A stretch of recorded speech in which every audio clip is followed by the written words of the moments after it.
Défavorisés. Notre pari sur l'avenir devient une réalité. Mais il reste beaucoup à faire.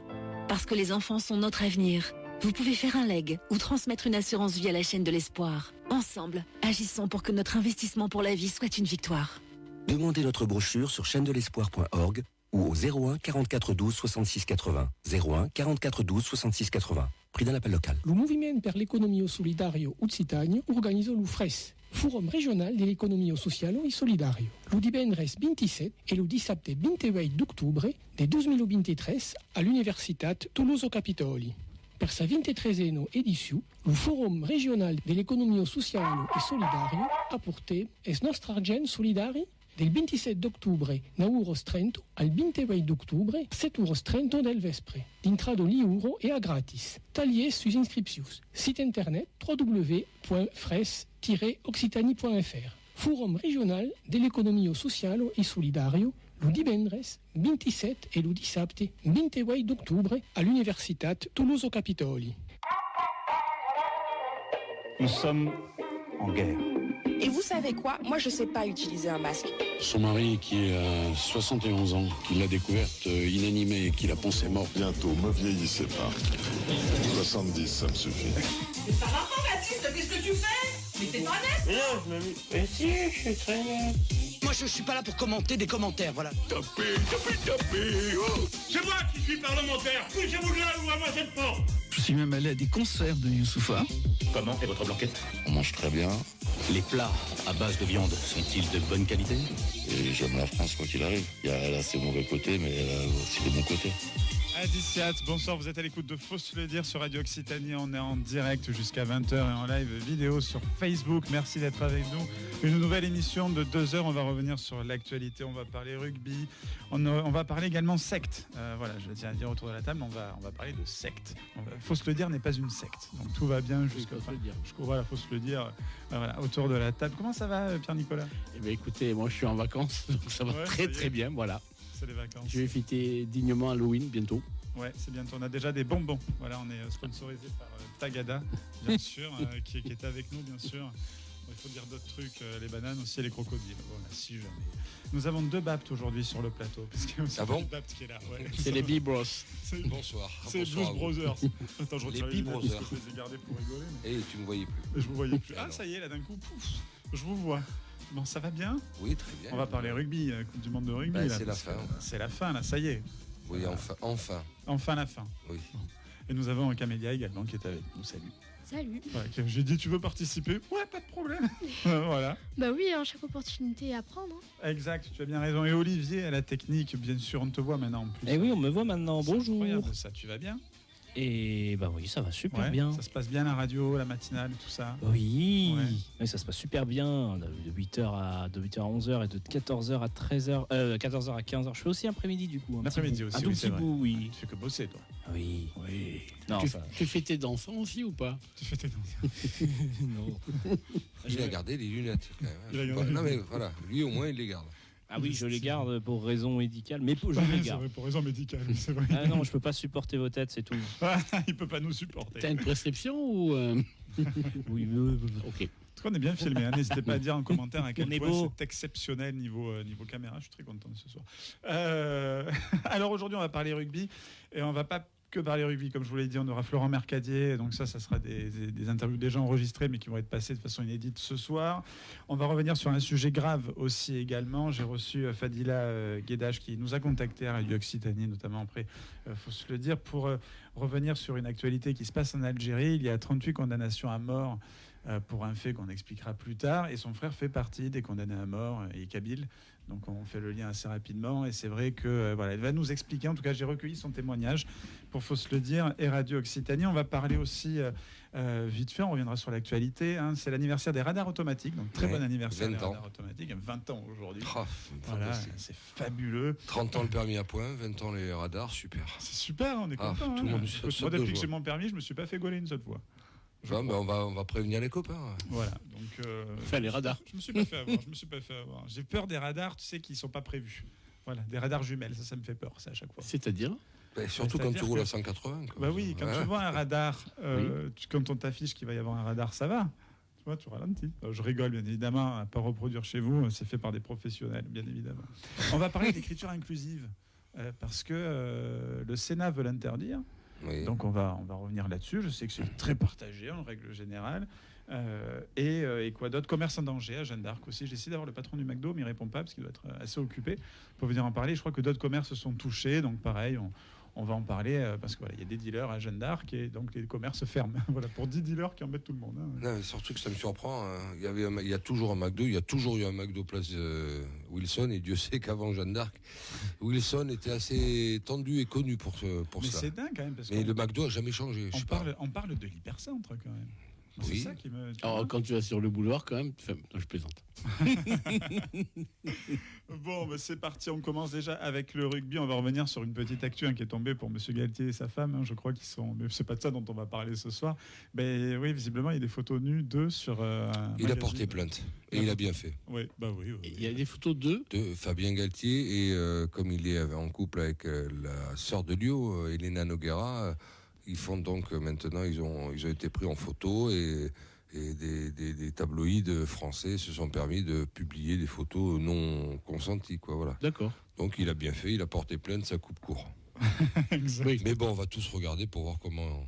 Et tu disais, Fabien Galtier est toujours, s'il est toujours svelte et. Pour les exercices, là, c'est pour s'exercer à la peinture. C'est pour s'exercer à la peinture, exactement. Bon, et le rugby, la Coupe du Monde, on en est où? Ça va être la finale. La France a été éjectée.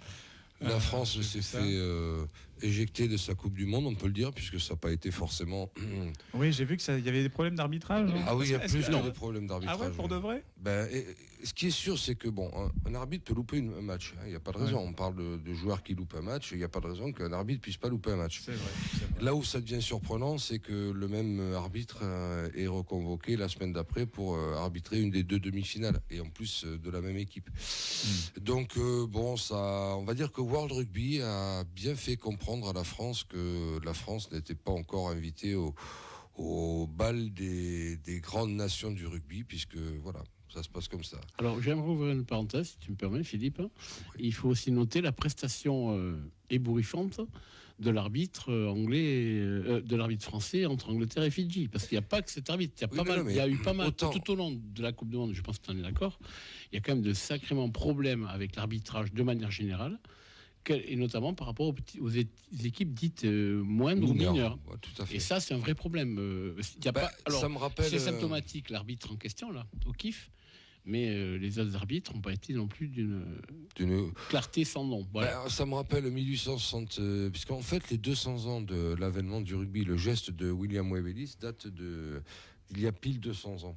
Mais le rugby a été codifié en 1870, enfin plusieurs fois codifié, mais en 1871, suite au premier match international opposant l'Écosse à l'Angleterre. Pourquoi je parle de cela? Ça fait un peu papy raconte, mais c'est tout simplement parce que ils se sont rendus compte lors de ce premier match que les Anglais et les Écossais ne jouaient pas avec les mêmes règles.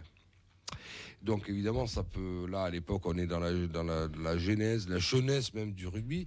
Sauf qu'aujourd'hui, on se rend compte que c'est un peu la même chose encore aujourd'hui entre le Nord et le Sud. Autant on prévoit des grandes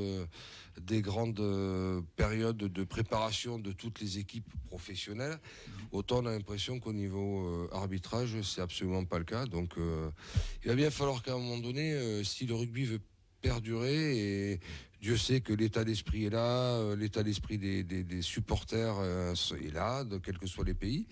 À un moment donné, il ne faudrait pas que les gens se détournent, parce que c'est pas la première fois qu'il y a des fautes d'arbitrage terribles.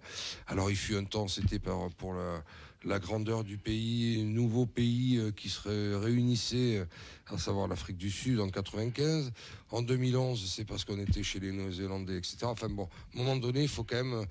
Il y a un sport comme ça qui est en train de passer à l'as, parce que remplacé par un autre, c'est la boxe anglaise. On avait Alexis Vastine, le malheureux qui est décédé dans l'accident d'hélicoptère lors de l'émission, de la préparation de l'émission de télé-réalité qui réunissait plusieurs sportifs. Et il avait été lui-même malheureusement planté à Londres et à Rio par des décisions d'arbitrage qui étaient totalement iniques. On a connu ça plutôt, notre génération, avec dans le patinage artistique, du temps où Philippe Candeloro et Soria Bonali étaient les fers de lance du sport sur glace français. Mais ils étaient toujours mal notés et ça, et puis jusqu'au moment où on s'est rendu compte qu'il y avait des arrangements entre arbitres des pays de l'Est.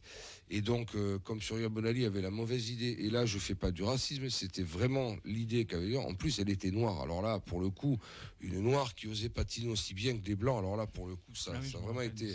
Et oui, et après, bon, il y a un scandale qui a été, qui est sorti sur comment dirais-je, sur le jeu les arbitrages. Et bon, ça a un peu calmé les choses. En boxe, la boxe aujourd'hui, elle fait plus rêver. Le MMA est arrivé, terminé. Et la boxe anglaise, elle va avoir du mal à s'en relever.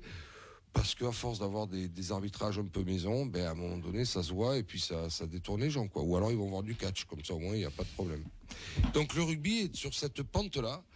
Et World Rugby, comme s'il n'y avait que 3-4 arbitres dans le monde qui sont capables d'arbitrer 2 demi-finales et une finale, en remettant immédiatement l'arbitre de quart de finale très contesté, parce qu'un arbitrage très contestable contre la France, en le remettant immédiatement pour la semaine suivante pour une demi-finale, je trouve que là, ils ont montré leur cynisme complet et ça pourrait porter problème, porter préjudice au sport en général.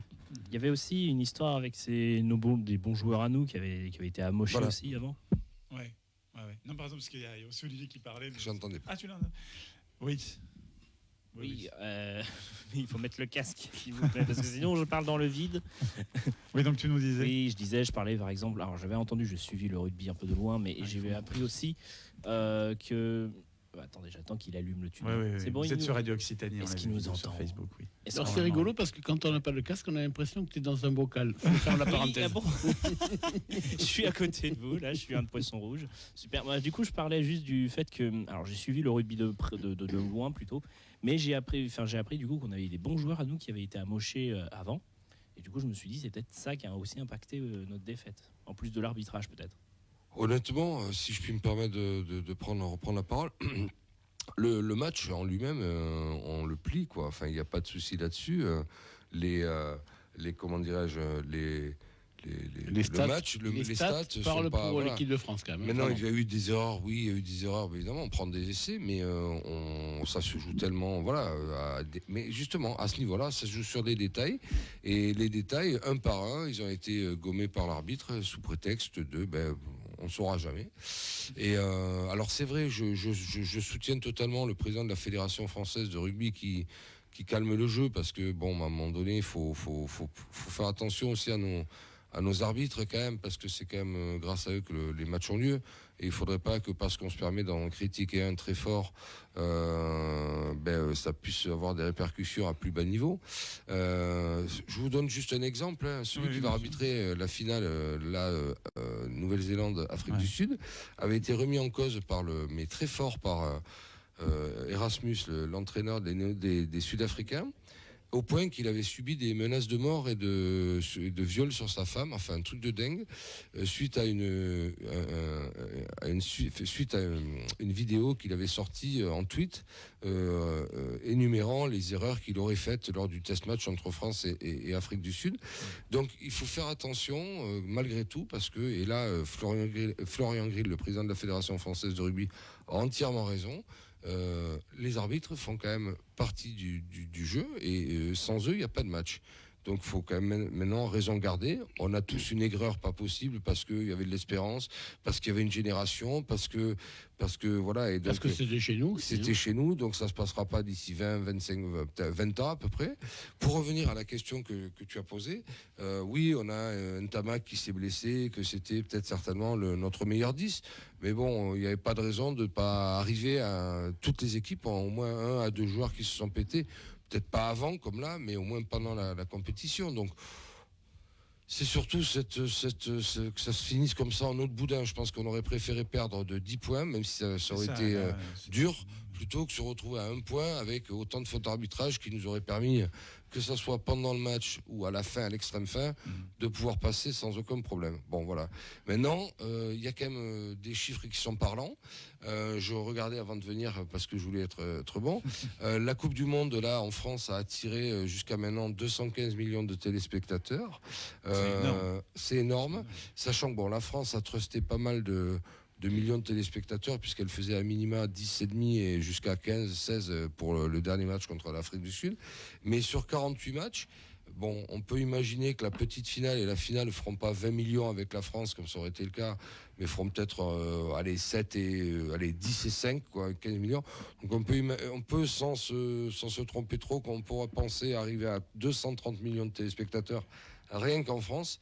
Sur 48 matchs, ça fait à peu près 5 millions par match. Honnêtement, pour du rugby international, je crois qu'on bat tous les records, sachant qu'ensuite, les téléspectateurs de chaque pays qui sont concernés, mais bien d'autres, je crois que j'en avais parlé ici, même l'Allemagne s'est passionnée beaucoup plus que pour 2019, alors que là, pour le coup, l'Allemagne n'est pas un pays de rugby. Et donc, c'est un succès, mais c'est là où c'est dangereux pour World Rugby, parce que d'un côté, ils ne peuvent que s'enorgueillir d'avoir une belle Coupe du Monde, pas parce qu'elle est en France, mais celle-ci est réussie, d'un point de vue populaire, voilà. Mais attention à ne pas, de pas défriser les gens et ne pas éloigner les gens parce que des décisions d'arbitrage viennent entacher les résultats pour tel ou tel pays. En l'occurrence la France, mais ça c'est bon. Maintenant c'est anecdotique. On pense aux joueurs très forts parce qu'eux, on leur a brisé les ailes et pour certains, c'était leur fin de carrière. Donc voilà, ils ont fini bêtement sur des décisions d'arbitrage. Voilà. Ah ben dis donc. Alors, comme ça, alléluia, quand même, amen, alléluia. Il faut souligner, c'est Alexandre, on en avait parlé avec Alexandre, que World Rugby essaie quand même petit à petit d'aligner les championnats, pas les championnats, les tournées, alors les championnats du Sud et du Nord, enfin de l'hémisphère Nord et de l'hémisphère Sud, et en créant notamment une nouvelle compétition. Tu peux nous en dire 2 mots ? Alors, bon, pour ceux qui connaissent pas trop ou qui savent pas, World Rugby, donc c'est l'instance mondiale qui régit le rugby. Voilà, bon. C'était l'IRB avant, maintenant c'est World Rugby. Alors, World Rugby, d'ailleurs, encore une autre faute, même marketing, avant d'avoir fini la Coupe du Monde, ils ont déjà annoncé la prochaine compétition, la naissance d'une nouvelle compétition. Alors, c'est intelligent d'un côté et ça va desservir pas mal de choses. Donc, rapidement, c'est quoi ? C'est usuellement comment se passe une saison. Il y a le championnat domestique, il y a les tournées d'automne du pays, domestique de chaque pays. Les tournées d'automne de novembre à peu près, qui concernent 3-4 matchs.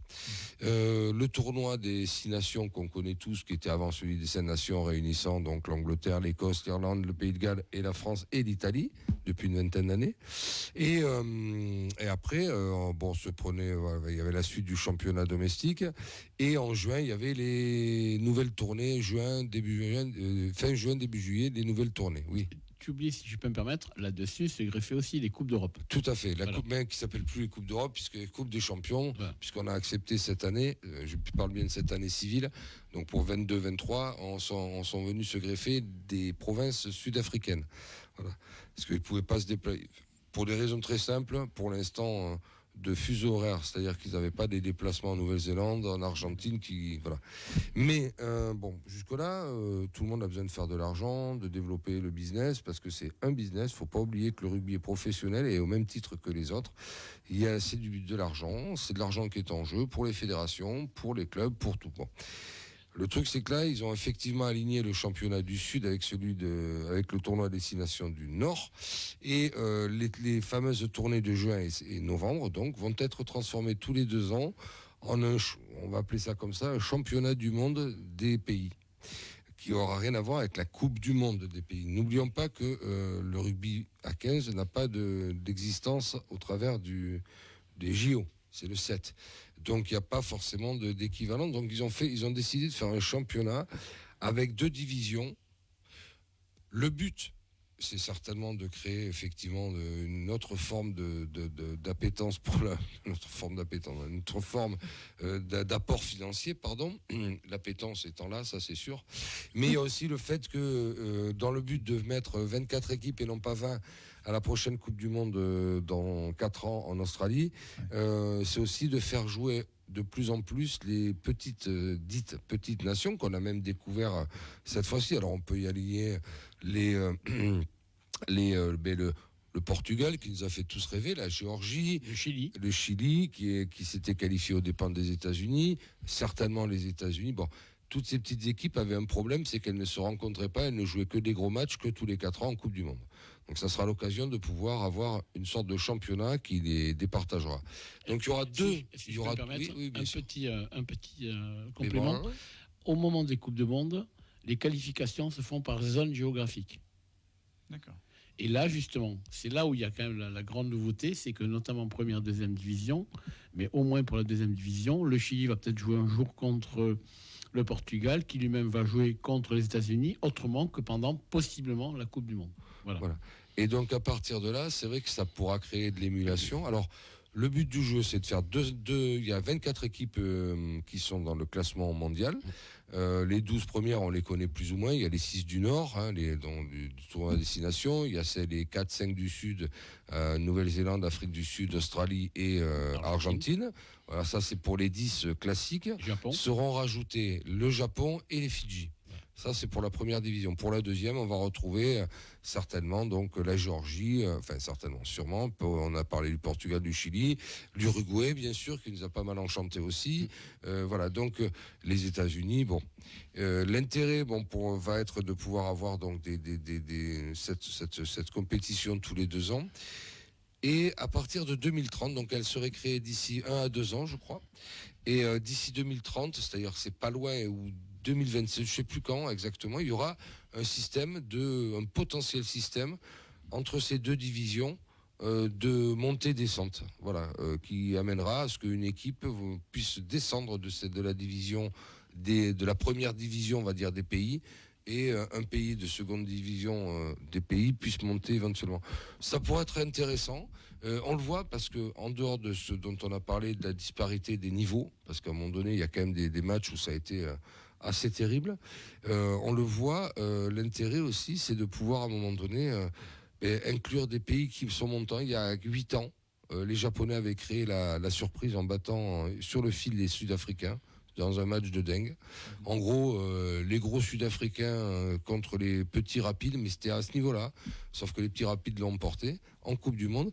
En 2019, chez eux, ils étaient arrivés en quart de finale, et puis là, ils sont passés un peu à côté, même franchement à côté. Et donc, il y a des équipes qui, par génération, pourront éventuellement monter et d'autres redescendre, en attendant d'être beaucoup plus structurés dans leur pays et dans leur championnat pour pouvoir proposer un spectacle plus alléchant d'un point de vue rugbystique. Mais c'est quand même à ce tarif-là que le rugby pourra s'en sortir à 15, parce qu'il a quand même un problème, il est quand même pas mondialisé. Contrairement au 7. Et c'est pour ces raisons-là que le 7 est devenu, lui, olympique, et le 15 ne l'est pas. Alors qu'au début du siècle, quand c'est arrivé, dans les années 1900, alors je ne sais plus exactement, donc 1896, 1900, 1904, donc entre 1904 et 1928, il y avait le 15 qui était olympique. Et les 2 seuls champions olympiques, 2 équipes championnes olympiques, c'était les États-Unis. C'est assez fou quand même, parce que c'est pas un pays a priori qui se révèle être connu sur la scène.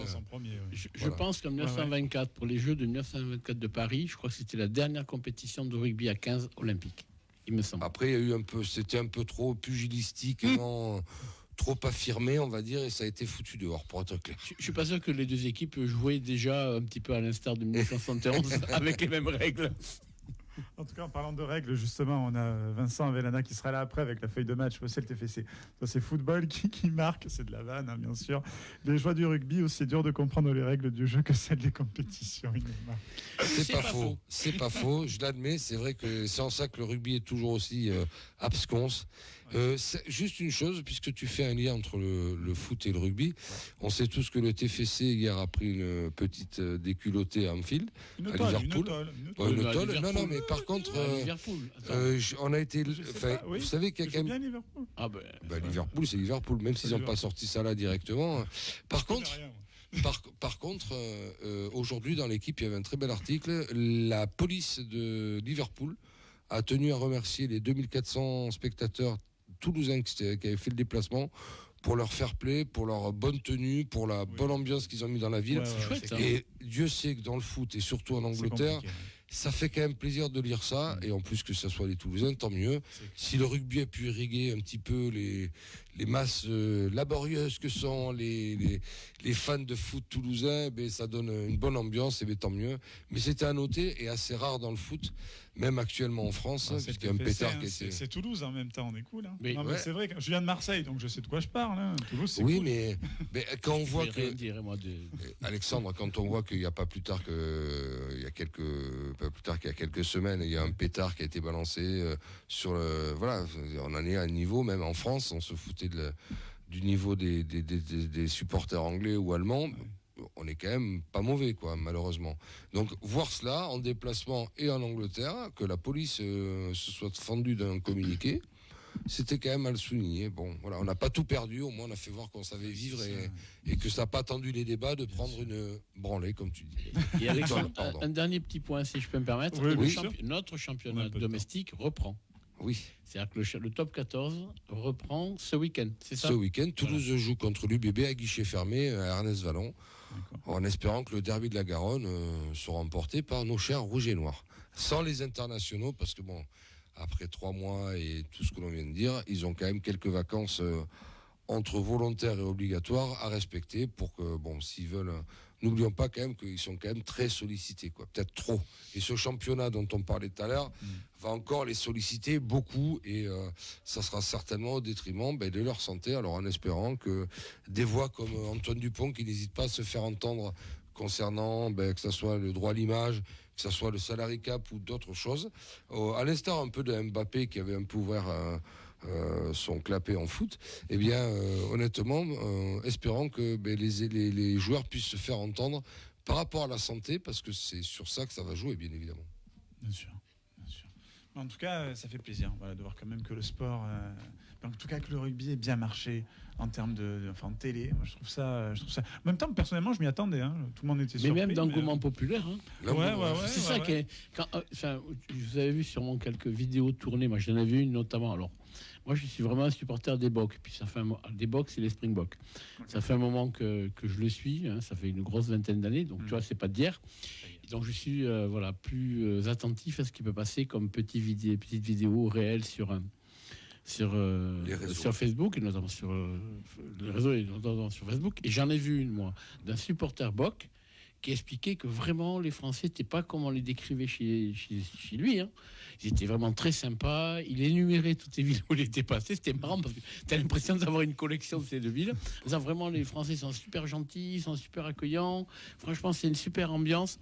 Si ça peut donner une image. Voilà, si ça peut donner une super image aussi de notre pays à l'étranger, avec comme vecteur les supporters étrangers qui sont venus, nous-mêmes, et je finirai sur ça, on est allé voir Japon-Chili, et vers la caserne à Saint-Michel. À Saint-Michel, on a vu un couple de Japonais qui scrutaient désespérément le plan de la ville de Toulouse. Et on s'est arrêté, on a dit, mais vous allez aller où? Alors, on ne parle pas japonais couramment avec Philippe. Hein. Tout en anglais. Tout en anglais. Yes, avec l'accent, et on les a accompagnés, en fait, de Saint-Michel au Capitole et un peu plus loin, puisqu'ils allaient vers Victor Hugo. Ouais. Et on a devisé avec eux. Philippe et eux, nous sommes échangé quelques photos. On a croisé des supporters chiliens, on a pris la photo place du Capitole. Ensemble. Enfin, on sentait qu'il y avait, tu vois... Aucune violence, aucune animosité, hein, c'est ça surtout. Et tout le monde est reparti super content d'avoir sa photo, si je puis dire. Voilà. C'est l'intérêt des événements de ce type mondiaux, qui normalement sont là justement pour... c'est un vecteur, on le sait pour le Tour de France par exemple, c'est un vecteur pur et dur de tourisme, de faire valoir la France profonde à travers des images qui sont, on le sait pertinemment. Là aussi, c'est chouette de pouvoir, il n'y a que 600 000 spectateurs qui sont venus en France parce qu'il faut se déplacer. Hein. Tout le monde ne peut pas venir et comme nous, dans 4 ans, on n'ira peut-être pas en Australie pour la prochaine Coupe du Monde. On y est déjà allé il y a 20 ans pour une autre Coupe du Monde. Mais voilà, donc à partir de là, c'est vrai que de pouvoir mixer... Alors par contre, le vecteur, je suis désolé, c'est à consommer avec modération, mais le vecteur de convivialité principale était une boisson à base de houblon légèrement gazeuse. Légèrement fermentée. Alors ça, on peut dire que tout le monde s'est trouvé autour. Et justement... Et ça s'est bien passé. Mais oui, ça c'est très bien Alexandre, passé. vous qui ne connaissez pas forcément le monde du sport... À chaque fois que j'y allais, je prenais... une bière. Pardon, je l'ai dit. Et puis le hot dog et puis tout ce qui va avec. Mais non, mais justement, il n'y a pas si longtemps, on se posait la question dans le foot. Ouais. Mais vraiment, autour du foot, il ne faut plus vendre de bière dans les stades. Ouais. Ben là, le rugby a montré qu'on peut en boire. On peut en vendre des kilos à partir du moment où les gens veulent bien se respecter. Ça donne des trucs bizarres, mais bizarres au sens où les gens sont hilars à 2h de l'après-midi à plus savoir qu'en faire. Quand tu vois les Japonais qui chantent dans les îles d'Émilie, c'est extraordinaire quand même. Ouais, c'est extraordinaire.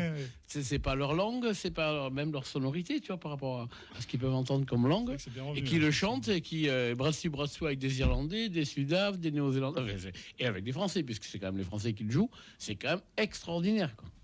Extraordinaire. Donc la convivialité peut être de mise sur des grands événements mondiaux, même si tout le monde boit un peu d'alcool, sans qu'il y ait de débordements. Et honnêtement, personne n'a pas vraiment parlé de débordement de supporters. Tu le sais. Ah, mais je sais, mais bien sûr. Mais ça s'est passé. Mais j'ai surtout vu qu'il n'y a rien vu, quoi. Nickel, voilà. On a tous vu qu'il n'y a rien à voir. Voilà. Bien sûr.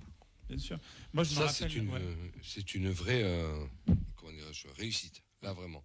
En dehors du sport, ça, c'est une vraie réussite, quoi. Ben moi, je me rappelle d'un match Toulouse-Castres il y a longtemps. J'y étais allé. Ben, il y avait un castré juste à côté de nous, en tenue et tout, hein, parce qu'il s'était gouré. Je ne sais pas ce qui s'est passé. Il était avec nous, mais ça s'est super bien passé. On rigolait dès qu'il marquait, on était là. Ouais. Dès que on marquait, il était là. Ouais. C'était une ambiance comme ça. Voilà. C'est ça qu'il faut. Il y avait aussi beaucoup de bubules et de. Voilà. Ouais. Là, mais c'est ça qu'il faut. À consommer avec modération, bien évidemment. Je suis obligé de le dire. Tu parlais de soda, bien sûr. Bien sûr. Oui, non, bien sûr. Soda, ouais. Ben, pour ça, une modération pour le sucre. Ouais, on est tous d'accord. Voilà. Qui a augmenté de 21%. Alors attention. Les tagadas, je peux te dire. Ah ben c'est. Voilà, un perdu. Hop, je ne perds. T'as perdu 21% là, du paquet, là, c'est fou. Non mais il le disait pas plus tard que ce matin. Les prix à l'occasion d'Halloween, les prix ont explosé de 21%. Ils expliquaient ça par la hausse terrible et la mauvaise récolte qui a été faite du sucre. Ouais. En Ukraine. Ouais. Tout est fait, c'est comme la moutarde l'année dernière. Tout part de moutarde des gens vient d'Ukraine. Qui était ukrainienne et canadienne, mais on n'en avait plus tout d'un coup. Quoi. Ouais, c'est vrai. Mais on en mange moins, ça, Halloween, de la moutarde. C'est ça l'avantage. C'est clair. Sauf si tu veux faire des blagues aux gamins. Qui sonnent chez toi, voilà. Sonner, on m'a rigolé. Bon, en tout cas, on a fait le tour du rugby, là. Oui. Honnêtement, Alexandre, je pense. Ouais. Oui. Non, voilà, c'était un vrai plaisir. Et puis, on parlera sûrement la semaine prochaine de la finale qu'il y a eu. Ou pas. Hein. Non, c'est vrai. C'est bon. Donc, petite finale ce soir, Angleterre-Argentine. Pour la troisième place, on va dire. Troisième et quatrième place. Et finale demain. Nouvelle-Zélande, All Black, Springbok. Afrique du Sud, Springbok. Voilà. Et on a justement Fadila qui, je crois que c'est elle sur Facebook qui va justement participer à l'émission tout à l'heure pour une interview qu'on a déjà enregistrée, qui marque le rugby en Afrique, c'est nouveau. Ici, j'ai découvert ce sport et l'ambiance du stade familial. Voilà. Et voilà. Eh bien, pour être tout à fait exact, le rugby était un sport, c'est bête à dire, mais de blancs. En Afrique du Sud, c'était le cas. Le foot était réservé aux Noirs et les Blancs faisaient du rugby. Et le rugby est interdit aux Blacks et aux Métis. Alors, je pense que ça a pris un petit peu au Kenya, en Côte d'Ivoire, en Algérie, puisqu'ils ont failli se qualifier, il faut être honnête, pour cette Coupe du Monde-ci. Mais ça met du temps. Et puis, il y a la prééminence absolue du sport le plus populaire dans le monde, qui se joue avec une boule de papier et 2 t-shirts, ou 4 si on veut faire vraiment un match, qui s'appelle le foot. Ça, c'est clair, net et précis. Le rugby, il faut un petit peu plus de matériel, puis on ne peut pas s'amuser à 2, à 1 contre 1. Quoi. C'est rapidement, ça lasse beaucoup. Non, mais c'est ce qui fait qu'en Afrique, le rugby tarde un peu à émerger, mais il émerge, et je finis vraiment là-dessus, à travers le 7, où là, par contre, il y a plusieurs équipes d'Afrique, et c'est c'est super à voir que ça infuse dans ce... c'est quand même un grand continent, quoi. Je veux dire, il n'y a pas à dire. Voilà. C'est vrai. Mais merci beaucoup en tout cas. Tu restes avec nous. Là, on va parler de secte. Donc, Olivier, attention, on va lancer un petit jingle pour clore ce sujet-là. On passe au sujet suivant, juste après ce jingle, bien évidemment. Le masque, c'est un rituel des pédos sataniques. Ça vous va ? Et maintenant, non, faut se le dire, on va... comment approprier le jingle. Voilà, exactement. On prépare le son, la sur VLC qui va être lancé. On va parler des sectes maintenant. Donc je tiens à dire, parce que beaucoup de gens se sont connectés, justement, ils sont des communautés kabyles de Toulouse, notamment beaucoup, qui vont suivre le témoignage que j'ai recueilli de Fadila Guedache, qui était avec moi cette semaine dans le studio de Radio Occitanie. Mais avant, on va parler de secte avec un ami en plus, Florent Mercadier. Je sais qu'il faisait plein de trucs, notamment dans le milieu occitan, et puis il est prof, et puis plein de choses. Il est artiste, il est fabuleux. Et il m'a dit aussi, j'ai une association et je veux t'en parler. Et donc, il va nous en parler maintenant. L'association, c'est l'UNATFI, qui vient en aide aux gens qui sont rentrés dans des sectes ou qui risquent d'y rentrer. Ou si jamais vous sentez qu'il y a quelqu'un de votre famille, sentez qu'il penche un peu de ce côté-là, hop, vous les appelez, on mettra tous les liens et les numéros, bien évidemment, dans l'espace commentaire. Et c'est tout de suite. Et dans le cadre de l'émission Faut se le dire, on est en direct de 18h à 20h. Et le vendredi, tous les vendredis, retrouvez-nous sur Radio Occitanie en live vidéo sur Facebook et bientôt sur YouTube, si tout va bien. On va réussir à pouvoir faire les deux en un. Et nous sommes là actuellement dans un enregistrement. Je suis avec Florent Mercadier. Adiou, bonjour à tous. Bon alors, tu es venu, on va se dire tu, c'est vrai qu'on se connaît, on se connaît pas mal, donc voilà, tu es venu parce que, non, faut se le dire, effectivement, on parle de tout et on va parler des sectes aujourd'hui, mais pas du côté des sectes, justement, parce que tu viens, bon déjà, en tant que Florent Mercadier, c'est qu'on connaît beaucoup sur Radio Occitanie, donc tu es venu pour nous parler de l'UNATFI. Absolument. Voilà, alors l'UNATFI, son travail... je vais le résumer, moi, vite fait, comme ça, mais tu vas bien évidemment nous le préciser tout du long de cette interview. L'UNATFI, son travail, c'est de prévenir, d'accompagner, d'étudier, informer et documenter le grand public sur les dérives sectaires. Absolument. Donc ça peut être des gens qui rentrent dans une secte, ça peut être, voilà, justement, nous dire dans les détails ce que c'est exactement, parce que moi j'ai été surpris, on en a parlé hors antenne, de tout ce qui pouvait exister, et encore j'imagine que tu n'as pas eu le temps de tout nous dire, sur les sectes. Justement, peux-tu nous parler Alors pour commencer, on va distinguer, si tu veux bien, déjà pour des raisons légales, parce qu'on fait un peu attention quand même, on va distinguer ce que c'est qu'une secte, on va expliquer clairement. Là, en France, la liberté de croyance, elle est totale, vous croyez en ce que vous voulez. On parle de dérive sectaire, d'emprise sectaire ou de secte, tout simplement, lorsque on a une radicalisation dans les croyances qui coupe sa triple rupture avec soi-même, avec la famille et avec les institutions. En clair, lorsqu'on place un discours au-dessus des lois de la République et que par ailleurs, on commet des choses illégales. En clair, si vous voulez aller voir votre voisin et lui dire « Écoute, voici mon chat est la réincarnation de Bouddha », rien ne vous en empêche et vous êtes tout à fait libre de le croire, il n'y a pas de problème. Maintenant, si au nom de cette croyance, vous voulez commencer à pratiquer des actes illégaux, extorquer des fonds et détruire l'environnement social de la personne, ça c'est illégal. Et la France a une particularité, on a une loi pour ça, qui date de 2001, qui s'appelle la loi Abou Picard. Picard est une ancienne présidente de la DFI, donc on en est très fiers, qui permet d'encadrer un peu tout ça et de définir qu'est-ce qu'une emprise sectaire. Et en fait, nous, on accompagne surtout les victimes des dérives sectaires. On fait beaucoup d'informations en amont, on fait de la formation aussi pour les professionnels, ça peut être les assistantes sociales, les policiers, ça peut être les juges, ça peut être plein de gens, parce que c'est des sujets très sensibles et qui demandent une certaine expertise quand même, faut être clair. Et donc nous, on a une base de données qui est publique, hein. Si vous allez sur unatfi.org, vous pouvez vous renseigner, on a la base de données la plus complète au monde sur les phénomènes sectaires.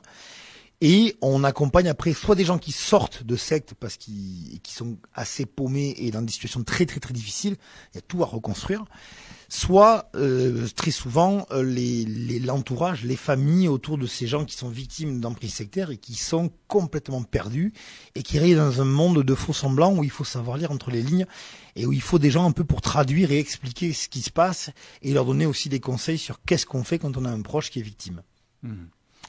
Et alors justement, comment on procède? Comment on sait quand la secte fait justement ces dérives-là, va chercher quelqu'un? Comment ça arrive? Par exemple, je sais pas moi, est-ce que les gens déjà qui rentrent s'en rendent compte? Non. Réellement. Non, jamais. C'est toute la difficulté. Ce qu'il faut bien comprendre, et je vais le dire aux gens, tout le monde peut se faire avoir par une secte. Tout le monde, et quand je dis tout le monde, je me mets moi dedans. Moi qui suis dans une asso, qui suis au courant, etc. Ouais. Je suis pas à l'abri. Parce qu'en réalité, on a tous des terrains favorables. Si vous croyez déjà en Jésus, une secte qui est basée sur la religion catholique vous attrapera plus facilement. Si vous n'y croyez pas, il faut déjà vous vendre le fait que Jésus existe. Mais si vous êtes sur les médecines alternatives, qui est le chantier actuellement qui recrute le plus, les communautés écologiques alternatives éventuellement, vous montez un village autogéré avec un désir d'autonomie écologique, vu qu'on ne vient pas autarcique, s'il y a une personnalité un peu perverse qui apparaît un peu là-dedans, ça peut vite dégénérer. Ce qu'il faut bien comprendre dans une secte, c'est que l'embrigadement se fait sur des mois et des années. L'ordre du Temple solaire, qui est peut-être la secte la plus connue en France, pour en arriver au suicide, c'est sur 30 ans. C'est pas sur 3 mois. Alors, le Covid a été un accélérateur. Le confinement, les mouvements sectaires qui ont... On va en parler justement de tout ce qui a pu arriver comme dérive de ce côté-là. Actuellement, il faut être très clair, là où on a le plus gros, énormément de cas qui se signalent, c'est sur tout ce qui est New Age, médecine alternative, le bien-être en général. Pas mal autour de tout ce qui va être coaching, reprise de soi en main, mouvement écologique, parfois un peu alternatif, choses comme ça. On a beaucoup de choses là-dessus. Et via le discours complotiste aussi. Tous les complotistes ne sont pas sectaires, par contre toutes les sectes sont complotistes, ça il n'y a pas de problème. Ouais. Après le recrutement il se fait petit à petit et souvent on va tester, c'est-à-dire que je vous donne un exemple d'un cas que j'avais suivi à Toulouse, j'insiste, femme de 42 ans, ingénieure, tout va bien dans sa vie. Son mari vient d'avoir un nouveau poste, ils arrivent à Toulouse, elle est nouvelle là, elle ne connaît pas grand monde et elle a 2 enfants qui vont très bien, tout va bien pour elle, même... Et elle se dit que, ma foi, il faut qu'elle se fasse de nouveaux amis quand même. Et puis, elle se dit qu'il faudrait qu'elle se reprenne un peu en main aussi, parce que bon, voilà, les grossesses, tout ça, elle a envie de s'occuper un peu d'elle. Elle trouve un cours de yoga sur Internet. Elle met juste proche de chez elle. Elle cherche pas. Jusque-là, cours de yoga. Et elle arrive, c'est sympa. Le prix est tout à fait normal. Il n'y a rien de bien bizarre. Et le cours de yoga est très sympa. Et puis, le cours de yoga se passe très bien. Et puis, elle rencontre des gens dans ce cours de yoga qui sont très sympas. Et souvent, après le cours, on va bouffer par là, on se fait un petit resto, peut-être un ciné. Et elle se crée comme ça 2-3 copines qui lui disent, mais si tu veux, nous, en plus du yoga, on fait du tai chi. C'est sympa, le tai chi, c'est vrai qu'après tout, elle se dit, puis elle aime bien ces 3 nanas qui sont très gentilles. Et lui, le cours de yoga, elle passe le cours de tai chi aussi. Ça va des mois comme ça.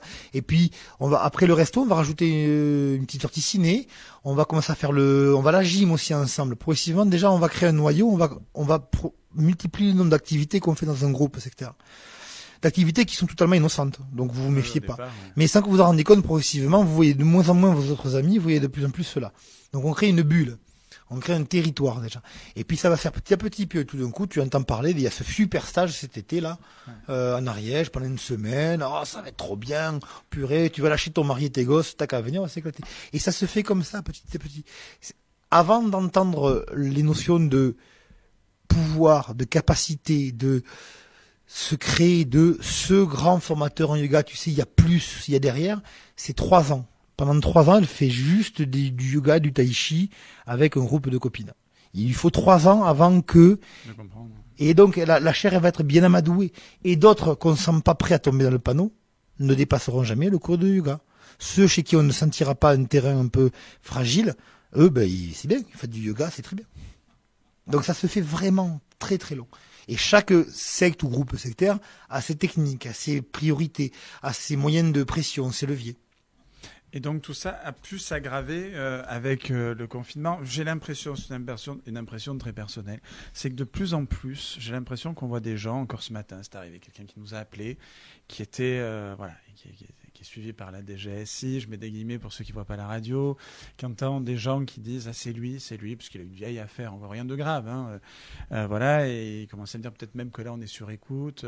Et j'ai l'impression que c'est de plus en plus depuis le confinement, parce qu'on a eu des gens... très bon chanteur, mais on a eu Francis Lalanne qui commençait à partir en vrille, on a eu Bigard, qui va mieux maintenant, mais qui à un moment a eu une période très très compliquée, même avant le Covid, il parlait même du 11 septembre, déjà à l'époque du Pentagone. Donc voilà. Mais c'est vrai que pendant le Covid, ça s'est aggravé, notamment avec les réseaux sociaux. Alors totalement, et c'est là l'une des spécificités moi du travail que je fais à la DFI, c'est que je me concentre sur la partie éducation nationale, hein, sur le fameux secteur milieu scolaire, parce que les réseaux sociaux ont amené plusieurs phénomènes. Le premier, c'est que maintenant, vous avez des gens qui s'auto-convertissent à une religion. C'est-à-dire que les parents tombent des nues. Avant, quand vous aviez un enfant dans une dérive sectaire, c'est que les parents l'y avaient amené. Oui. Il n'y avait pas de cas ex nihilo. Là, maintenant, on en a. La deuxième chose qu'a amené les réseaux sociaux et qui est relativement nouveau, avant ça, les groupes sectaires étaient plus ou moins parfois en concurrence entre eux sur le même terrain. Sur le bien-être, vous aviez sur le crudivorisme, par exemple, vous aviez plusieurs gourous qui se faisaient concurrence entre eux. Crudivorisme. Le fait de ne manger que cru, que ça guérirait le cancer et ce genre de choses-là, par exemple. Voilà. Vous aviez plusieurs sur le même, sur le même secteur d'activité, sur le même business. Ils se sont rendus compte avec le Covid, avec la nécessité de faire les choses en vidéo, que non seulement ils pouvaient se piquer leurs oreilles entre eux, mais que c'était inutile. Il valait mieux qu'ils se cooptent entre eux, à la manière des youtubeurs qui s'invitent entre eux, qui se font des futurings, pour prendre le terme. Et bien ils ont commencé à s'inviter entre eux. Notamment en particulier quelqu'un qui actuellement est en procès avec le gouvernement français, Thierry Casasnovas, qui a servi de plateforme, étant lui très à l'aise avec les réseaux sociaux, qui a permis à plein de gens de s'exprimer, et au lieu de les mettre en concurrence, il les a réunis. Le gros avantage pour eux, c'est que ça crée un mouvement sectaire qui va être horizontal, c'est-à-dire qu'il n'y a pas une pyramide. Il y a plein de gens, et du coup, lorsqu'il s'agit de faire une enquête policière, eh bien, c'est très compliqué parce que il y en a un, mais il y a le livre d'un tel, il y a le livre d'un autre, il y a encore le truc de machin. Il a fait des stages avec 1, avec 2, avec 3, avec 4, il n'y a pas de gourou. Tout ce petit monde-là est diffus. Donc on partage les bénéfices, certes, mais on partage pour les gourous aussi les risques de poursuites judiciaires. Donc ça, c'est relativement nouveau. Et l'autre chose aussi, le Covid a été un accélérateur. J'aime beaucoup dans ce moment-là citer le vers de La Fontaine. Dans L'ours et le jardinier, il dit... il est bon de parler, meilleur de se taire, mais les deux sont mauvais lorsqu'ils sont outrés. La raison d'ordinaire n'habite pas longtemps les gens séquestrés. On a vu en 3-4 mois de confinement des phénomènes d'accélération, d'endoctrinement qui jusque-là pouvaient prendre plutôt 3-4 ans. C'est-à-dire que ceux qui ont confiné entre eux, ça a été démultipliant. Ceux qui ont été obligés d'être séparés du gourou, cela leur a plutôt fait du bien. Ouais. Ça fait un peu une rupture. Mais ceux qui ont confiné entre eux, et ça a été beaucoup de cas, x2, x3, x4 au niveau des dérives et dans la gravité. C'est-à-dire qu'on a vu en 3-4 mois des comportements qui jusque-là prenaient vraiment des années. Et c'est là où nous, on nous a sollicité encore plus qu'avant. Les signalements à l'UNADFI, l'association, et à la partie gouvernementale de lutte contre les dérives sectaires qui s'appelle la MIVILUD, Mission interministérielle de vigilance des dérives sectaires, qui dépend du secrétariat à la citoyenneté, le nombre de signalements a été multiplié par 3, tout simplement. Donc oui, le Covid a accéléré et en plus a créé un pont de rencontre beaucoup plus fort qu'avant avec tout ce qui est mouvement complotiste. Quand tu parlais de Bigard, de la LAN avait organisé une espèce de rassemblement de complotistes anti-vax. Nous, on n'a pas été surpris de voir que sur la tribune, la moitié de l'équipe, c'était les anti-vax, classiques, j'allais dire. L'autre moitié, c'était des dérives sectaires, qui avaient vu dans la mouvance anti-vax le moyen d'aller faire leur marché en termes de recrutement. Et dedans, est-ce qu'on peut voir aussi de la politique? Parce que on peut remarquer, on va pas se mentir, l'extrême droite, même l'ultra-droite est extrêmement présente sur les réseaux sociaux, dans les médias, voilà, mais qui dépasse même, j'arrive pas à dire Front National, enfin Rassemblement National, ouais, je ne trouvais pas de nouveau nom, parce que pareil, dans les sectes, on change beaucoup de noms. Oui, beaucoup. Comme en politique. Mais voilà, est-ce que là aussi, justement, il y a quelque chose aussi de politique? Parce que dans beaucoup d'anti-vax, entre gros guillemets, c'est vrai qu'il y en avait qui étaient anti-vaccin Covid, et puis voilà. Mais on remarquait beaucoup qu'il y avait des gens qu'on voyait aussi dans la manif contre le mariage pour tous, qu'on voyait dans ce genre d'événements. Alors là, je vais prendre un peu plus des pincettes parce que je précise tout de suite, d'une manière générale, ce qui est relativement nouveau, avant les mouvements sectaires voulaient vivre cachés.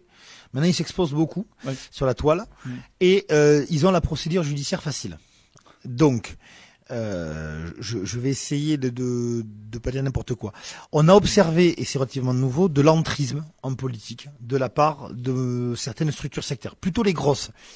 Une petite parenthèse, parmi les choses les plus dangereuses aujourd'hui, on a ce qu'on appelle les PME de la secte, c'est-à-dire des petites sectes, un gourou, 10-15 adeptes, très discrets, qui peuvent exister pendant 20-30 ans tranquillement dans un hameau, sans que personne ne se rende compte de rien. Je pense au groupe de Maître Tang, qui a duré en Ariège pendant quelque chose comme 25 ans dans le plus grand des calmes. Un gourou, une petite quinzaine d'adeptes, très discrètement, on appelle ça des PME de la secte.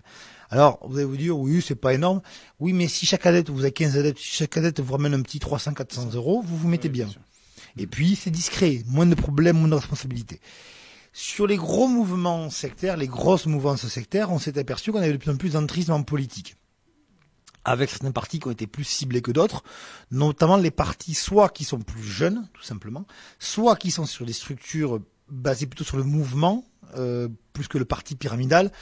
On a une mode en politique, on fait pas un parti, on fait un mouvement où chacun peut s'agglomérer, mais du coup on regarde un peu moins l'étiquette de celui qui arrive.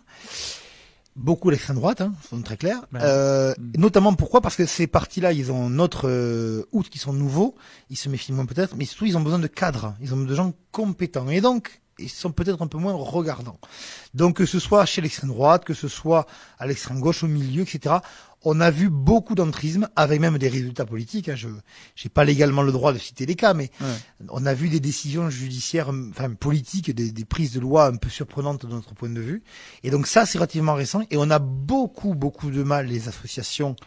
Il n'y a pas que l'UNESFI qui existe comme association, je dis tout de suite, je pense au CCAM et à d'autres. On a beaucoup de mal à faire prendre conscience aux partis qu'ils sont attaqués.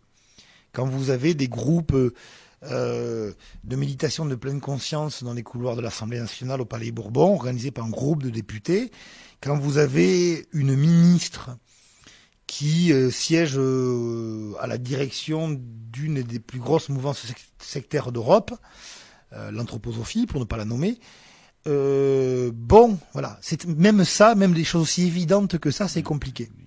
L'une des raisons, et ça les sectes sont très doués pour ça, c'est que si je vais prendre un exemple. Je vais regarder l'exemple de mon cours de yoga. Mettons que vous avez une personne sur 10 dans le cours de yoga qui a été amenée dans la partie vraiment sectaire dure.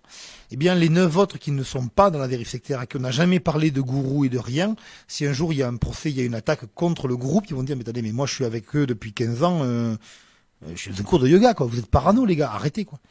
C'est le cas également des écoles de Waldorf-Steiner, par exemple, où la plupart des parents disent « mais nous, on n'a rien entendu de particulier ». Et donc, ils servent de bouclier de défense, finalement, au groupe interne qui, lui, est radicalisé. D'accord. Oui, donc effectivement, ça touche très très haut. Au Palais Bourbon, c'est quand même assez incroyable. Vous, comment vous pouvez agir, justement, comment vous les repérez ? Parce que, comme tu dis, sur les PME, de tout ça, des sectes... C'est dur à aller repérer, c'est dur à choper, c'est dur à convaincre aussi, puisque bien évidemment, quand on va les trouver, c'est qu'il y a des familles, des fois, qui découvraient d'un coup leur enfant qui était dans les mains d'une secte. Là, le monde va très mal. On est dans une division totale d'énormément de gens, enfin on le voit, que ce soit dans les guerres, que ce soit même en France, on voit les gens se regarder de travers maintenant dans les transports, depuis des attentats. Oui, alors que ça n'a pas lieu d'être, je veux dire, voilà. Et j'ai remarqué, tout bêtement, en faisant mes courses, je me suis dit, mon Dieu, mais c'est bizarre quand même, ça rappelle des heures très très sombres. Oui. Donc là, les gens ont envie de plus en plus de faire partie d'un groupe, j'ai l'impression. Pour les sectes, c'est un peu Et ces sectes, c'est génial ce qui se passe actuellement. La première chose qui est dans une secte quand vous arrivez, c'est qu'on vous bombarde d'amour. Vous êtes merveilleux, vous êtes extraordinaire, vous êtes supérieur aux autres, vous avez compris, vous n'êtes pas un mouton, vous avez vu la lumière, voire même on vous attendait. Votre vie passée, vous étiez, je sais pas, tout en camon. Au début, après ça se gâte, mais au début vous êtes extraordinaire, merveilleux et formidable, et vous faites partie même d'une forme d'élite. Pour répondre à ta question sur qu'est-ce qu'on peut faire, nous on fait beaucoup de prévention et de formation déjà. On essaye de le plus possible... Les auditeurs qui nous écoutent, qui nous regardent, n'hésitez pas à nous contacter. Même, on va dans des entreprises totalement privées. Parce que il y en a qui se retrouvent coincés après. Ils se retrouvent sans savoir, ça fait des années qu'ils ont comme client une secte, qu'après ils se retrouvent comptables des actions de la secte en question. Ça leur arrive. Donc, on va attendre les acteurs publics et privés, mais on va les former, je dis n'importe quoi, les assistantes sociales. On va former des animateurs BAFA. Il n'y a pas longtemps, on a fait un travail avec des animateurs en stage BAFA. On va former des profs, on va former des juges, des policiers, des gendarmes. Toutes les structures qui font appel à nous. Nous, il y en a qui ont démarche, mais toutes celles qui font appel à nous, et j'insiste, n'hésitez pas. Et donc, on va faire de la prévention. On va expliquer à quoi on reconnaît un mouvement sectaire. Quels sont les signes à guetter chez un particulier, chez un ami, chez quelqu'un de la famille. Il y a la triple rupture. On insiste beaucoup là-dessus. Rupture avec les habitudes qu'on avait avant. Tout d'un coup, quelqu'un... change brutalement de manière de vivre, de penser, dans le vocabulaire aussi. Tout d'un coup, vous avez des gens qui qui vont nommer autrement quelque chose du quotidien. Je ne sais pas si j'ai un verre d'eau devant moi, si vous voulez dire passe-moi de l'eau. Quelqu'un vous commence à vous dire, je pense à une secte en particulier, passe-moi de l'élixir de vie. Oh putain. D'un coup, vous êtes là à la table, tiens, l'élixir. Ah bon. Des petites choses comme ça, des petits termes, des petites expressions.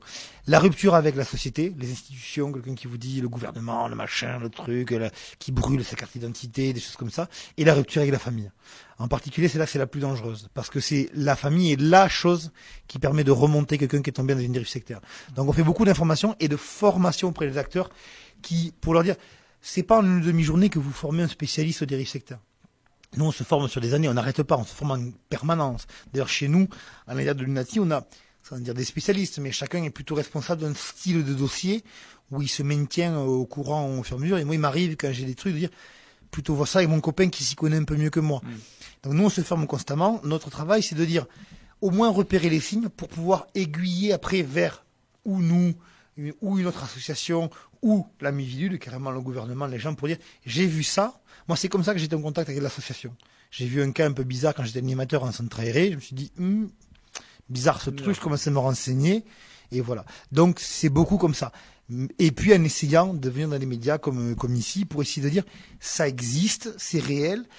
L'image qu'on en avait dans les années 90, elle est fausse, elle est passée de mode, les sectes s'adaptent très très vite. Ah bah là, avec Snapchat, constamment. WhatsApp, c'est ça, ils sont sur TikTok. Telegram, TikTok. Vous avez des gourous uniquement YouTube. Ça existe. On a eu le cas d'un suicide collectif il n'y a pas longtemps d'une gourelle qui a envoyé se faire suicider que via YouTube. Ils ne l'avaient même jamais rencontré physiquement, la gourelle. On a des trucs comme ça. On avait déjà un temps fort en 2012, la fin du monde, tout ça. Mais là, le Covid, ça a été, là c'est parti en roue libre. Et donc, nous, on fait ça, on essaie d'accompagner les gens et de dire, si vous avez des questions, des fois, les gens nous contactent et ils repartent rassurés. On leur dit, non, pas dans une secte, qui est juste dans une croyance qui est un peu différente des vôtres, que vous trouvez bizarre, mais bizarre, c'est pas un crime. Oui, c'est une croyance, disons, marginale, mais c'est pas illégal. Est-ce qu'il y a un délit de commis? Non. Ma foi, eh bien, écoutez, votre enfant a une spiritualité qui est la sienne, et pourquoi pas? Oui. Donc, rassurer, informer, et puis malheureusement, souvent, après, essayer d'accompagner les gens qui sortent, parce que là, pour eux, c'est un parcours des combattants. Oui, pour pas retomber, pour pas se faire attraper, et pour ne pas non plus déprimer totalement après ça, parce que s'est rendu compte que les espoirs qu'il avait, finalement... On en a qui reviennent dans la secte uniquement, en n'y croyant plus, mais uniquement parce que la vie, c'est trop dur. C'est trop dur de revenir à la vie normale, était trop difficile. Ils nous le disent, j'y crois plus, mais bon, j'ai mes potes, j'ai ma famille, tant pis, c'est pas grave. Ils sont tout à fait conscients que c'est une arnaque, qu'ils se sont fait avoir, mais le réel est trop dur. C'est trop difficile. C'est une minorité, heureusement, mais on a quelques cas comme ça. On n'a rien oublié? Non, redire aux gens que s'ils veulent se renseigner, je les encourage à aller sur unadfi.org. Ou adfi-mp.org, qui est la version, donc ça c'est l'antenne locale en Midi-Pyrénées, Occitanie.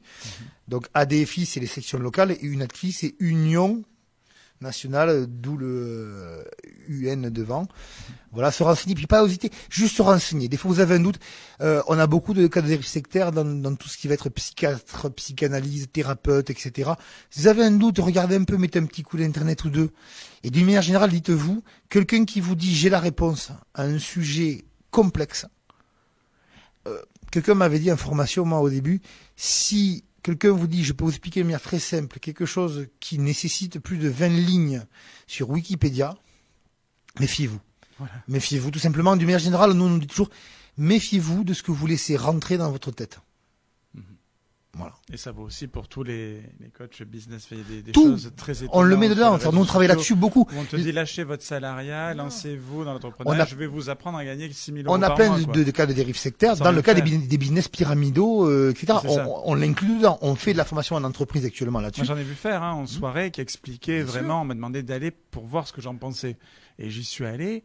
J'étais assez surpris, de me dire, parce que le gars lui-même n'était pas forcément un gourou, mais lui-même était. Il le sait pas. Parce que tout en haut, il y a tac, c'est un truc de trading, je sais pas quoi. On va, nous, en entreprise, pour expliquer ça. Pour expliquer ces mecs qui font piquer les Mais cadres, il y a besoin de plus en plus. D'une manière générale, informez-vous, renseignez-vous, multipliez les sources, et n'hésitez pas à faire appel à nous, à l'UNADFI ou à la DFI locale, pour vous renseigner, pour avoir des infos, quitte à vous rassurer, ou tout simplement dire, écoutez, moi, dans mon entreprise, proposer une formation, c'est gratuit, hein, nous on fait ça bénévolement, on est des passionnés de ces sujets-là, et j'ai la prétention de dire qu'on connaît notre sujet. Oui, oui. Non, mais c'est évident. Et pour te connaître, j'imagine qu'effectivement, tu connais aussi très bien le sujet. Merci d'avoir été avec Merci d'avoir pour été avec nous, Florent Mercadier. pour l'ouverture d'antenne. Et avec un grand plaisir. Et surtout, n'hésitez pas, je vais mettre, que ce soit sur Facebook ou sur la chaîne YouTube de Faut se le dire, et même la mienne, c'est comme ça on partage à mort un petit peu partout. Je vous mets le lien, bien évidemment, du site où vous pourrez aller vous renseigner pour vous, pour vos proches, et voilà. Et puis les appeler, les joindre si vraiment vous sentez que vous en avez besoin. Merci beaucoup. Société capitaliste. Vous êtes à l'écoute de Faut se le dire, et voilà, on est revenu en direct. Merci à Florent Mercadier qui a été exceptionnel dans cette interview, un petit peu comme d'habitude. C'est un habitué de la radio de toute façon. Alors d'habitude c'est en occitan, mais là c'était en français. Voilà, pour parler des sectes, on vous mettra bien évidemment tout ça, enfin les liens si jamais vous avez envie de les contacter. Sur Facebook, YouTube, Instagram, Twitter, enfin, sur toutes les plateformes. Là, dans quelques instants, nous aurons Fadila Guedache, et merci à tout le monde là, qui sont justement en train de commenter et faire vivre l'émission sur Facebook.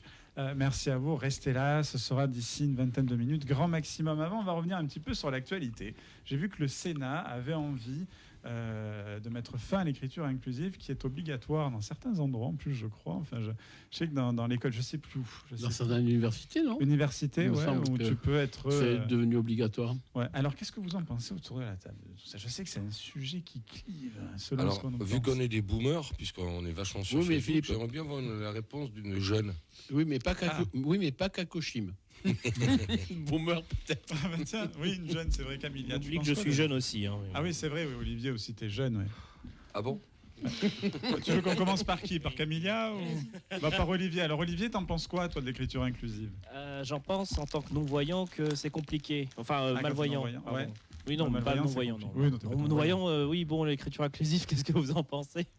Je suis non-voyant, alors comment dire ? C'est un peu compliqué. Bon, non, mais en tant que malvoyant, c'est un peu compliqué parfois pour s'y retrouver, surtout quand tu lis. Moi, j'ai une grande fatigue visuelle quand je lis un livre, déjà fait un effort incroyable, déjà, mais. Et l'écriture inclusive, faudrait pas que ça aille dans des romans, des trucs comme ça, parce qu'imaginez si je sais pas, c'est pour ça que les livres audio sont super pour nous, hein, vous me direz, mais pour l'utilisation de tous les jours, moi j'avais toujours l'habitude d'utiliser la parenthèse pour mettre un E dedans quand j'englobais plein de gens. Oui, c'est vrai, oui. Et ça, c'était déjà, je faisais ça avant même que c'était à la mode. J'ai appris ça à l'école privée, enfin l'école où j'étais. Et ça dérangeait personne, hein, genre je mettais une parenthèse toute, et tu mettais entre parenthèses le E. Maintenant c'est toust. Alors toust en occitan c'est autre chose, hein. Je crois que c'est une baffe ou un truc comme ça. Je vais éviter bonjour à tous le matin, tu vois. Bonjour à tous. Ça ferait bizarre dans la matinale en occitan. Ah, d'ici ça. Mais après il y en a qui se plaignent d'une expression qui a été introduite dans la langue française apparemment. Alors moi je pensais que ça a toujours existé, c'est celles et ceux. Celles et ceux. Oui, mais en fait, c'est surtout parce que Macron l'utilise beaucoup. Enfin, monsieur Macron. Il dit toujours, en soi, ça me dérange pas. Celles et ceux, ça englobe plein de gens. Oui, c'est vrai. Ça, à la limite, c'était fait pour englober, exactement. Mais après, c'est au-delà de ça. T'as copain, copaine. Copine. Copain, copine. Ouais, copine, non, mais là, il y a copaine. Voilà. Quoi ? Tu connais pas copaine. Copaine, il faut faire attention à la fin de cette phrase. Yel me surprend beaucoup aujourd'hui. Yel, oui, je l'ai entendu l'année dernière. Elle n'a toujours pas dit ce qu'elle pensait. C'est vrai qu'on la laisse réfléchir. Bon, là, t'es au milieu de boomer et je me mets dedans.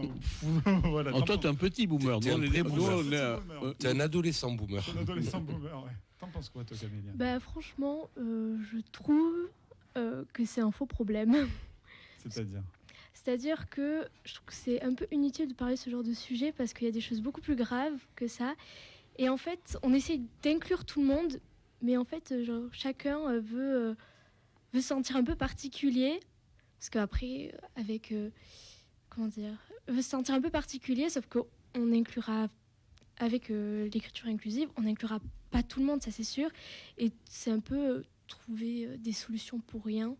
parce que il y aura toujours quelqu'un qui va dire non mais en fait on m'a pas inclus, non mais en fait on m'a pas inclus, donc c'est un peu le problème des gens qui ont que ça à foutre aussi peut-être. C'est un avis objectif. Oui, et puis, très objectif, on sent bien dans la phrase. Pas tranché. Et à côté de ceux qui se disent qu'ils sont pas inclus à cause de l'écriture inclusive, il y a des handicapés comme moi qui ne trouvent pas de logement parce qu'ils n'ont pas de taf à proximité, qui sont pas adaptés. Tu n'utilises pas l'écriture inclusive quand tu remplis les dossiers aussi, c'est normal quoi. Mais je fais ce que je peux. J'ai peut-être pas vu les petites cases. C'est peut-être pas ma faute. Ça dépend, ça dépasse, comme dirait Zézette dans.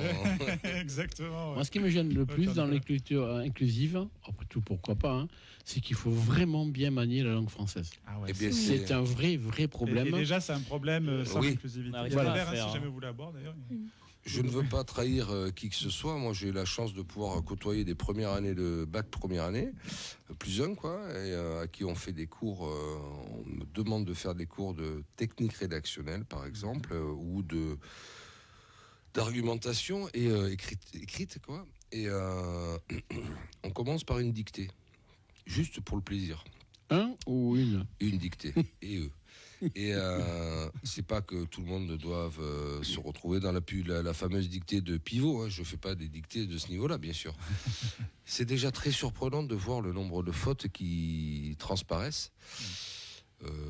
J'avoue que, comme tu viens de le dire, et comme vous venez de le dire, vouloir faire apprendre une nouvelle orthographe, ne sachant pas la première, j'avoue que c'est vouloir faire apprendre une langue étrangère à des gamins de 3 ans. Je dis pas que ça soit pas le bon moment, mais en fait c'est peut-être la première chose, c'est d'apprendre correctement la langue natale. Et comme le dit notre ami, notre jeune ami, hein, puisqu'on est tous des très très vieux, même toi, puisque tu t'es mis dans les très très vieux.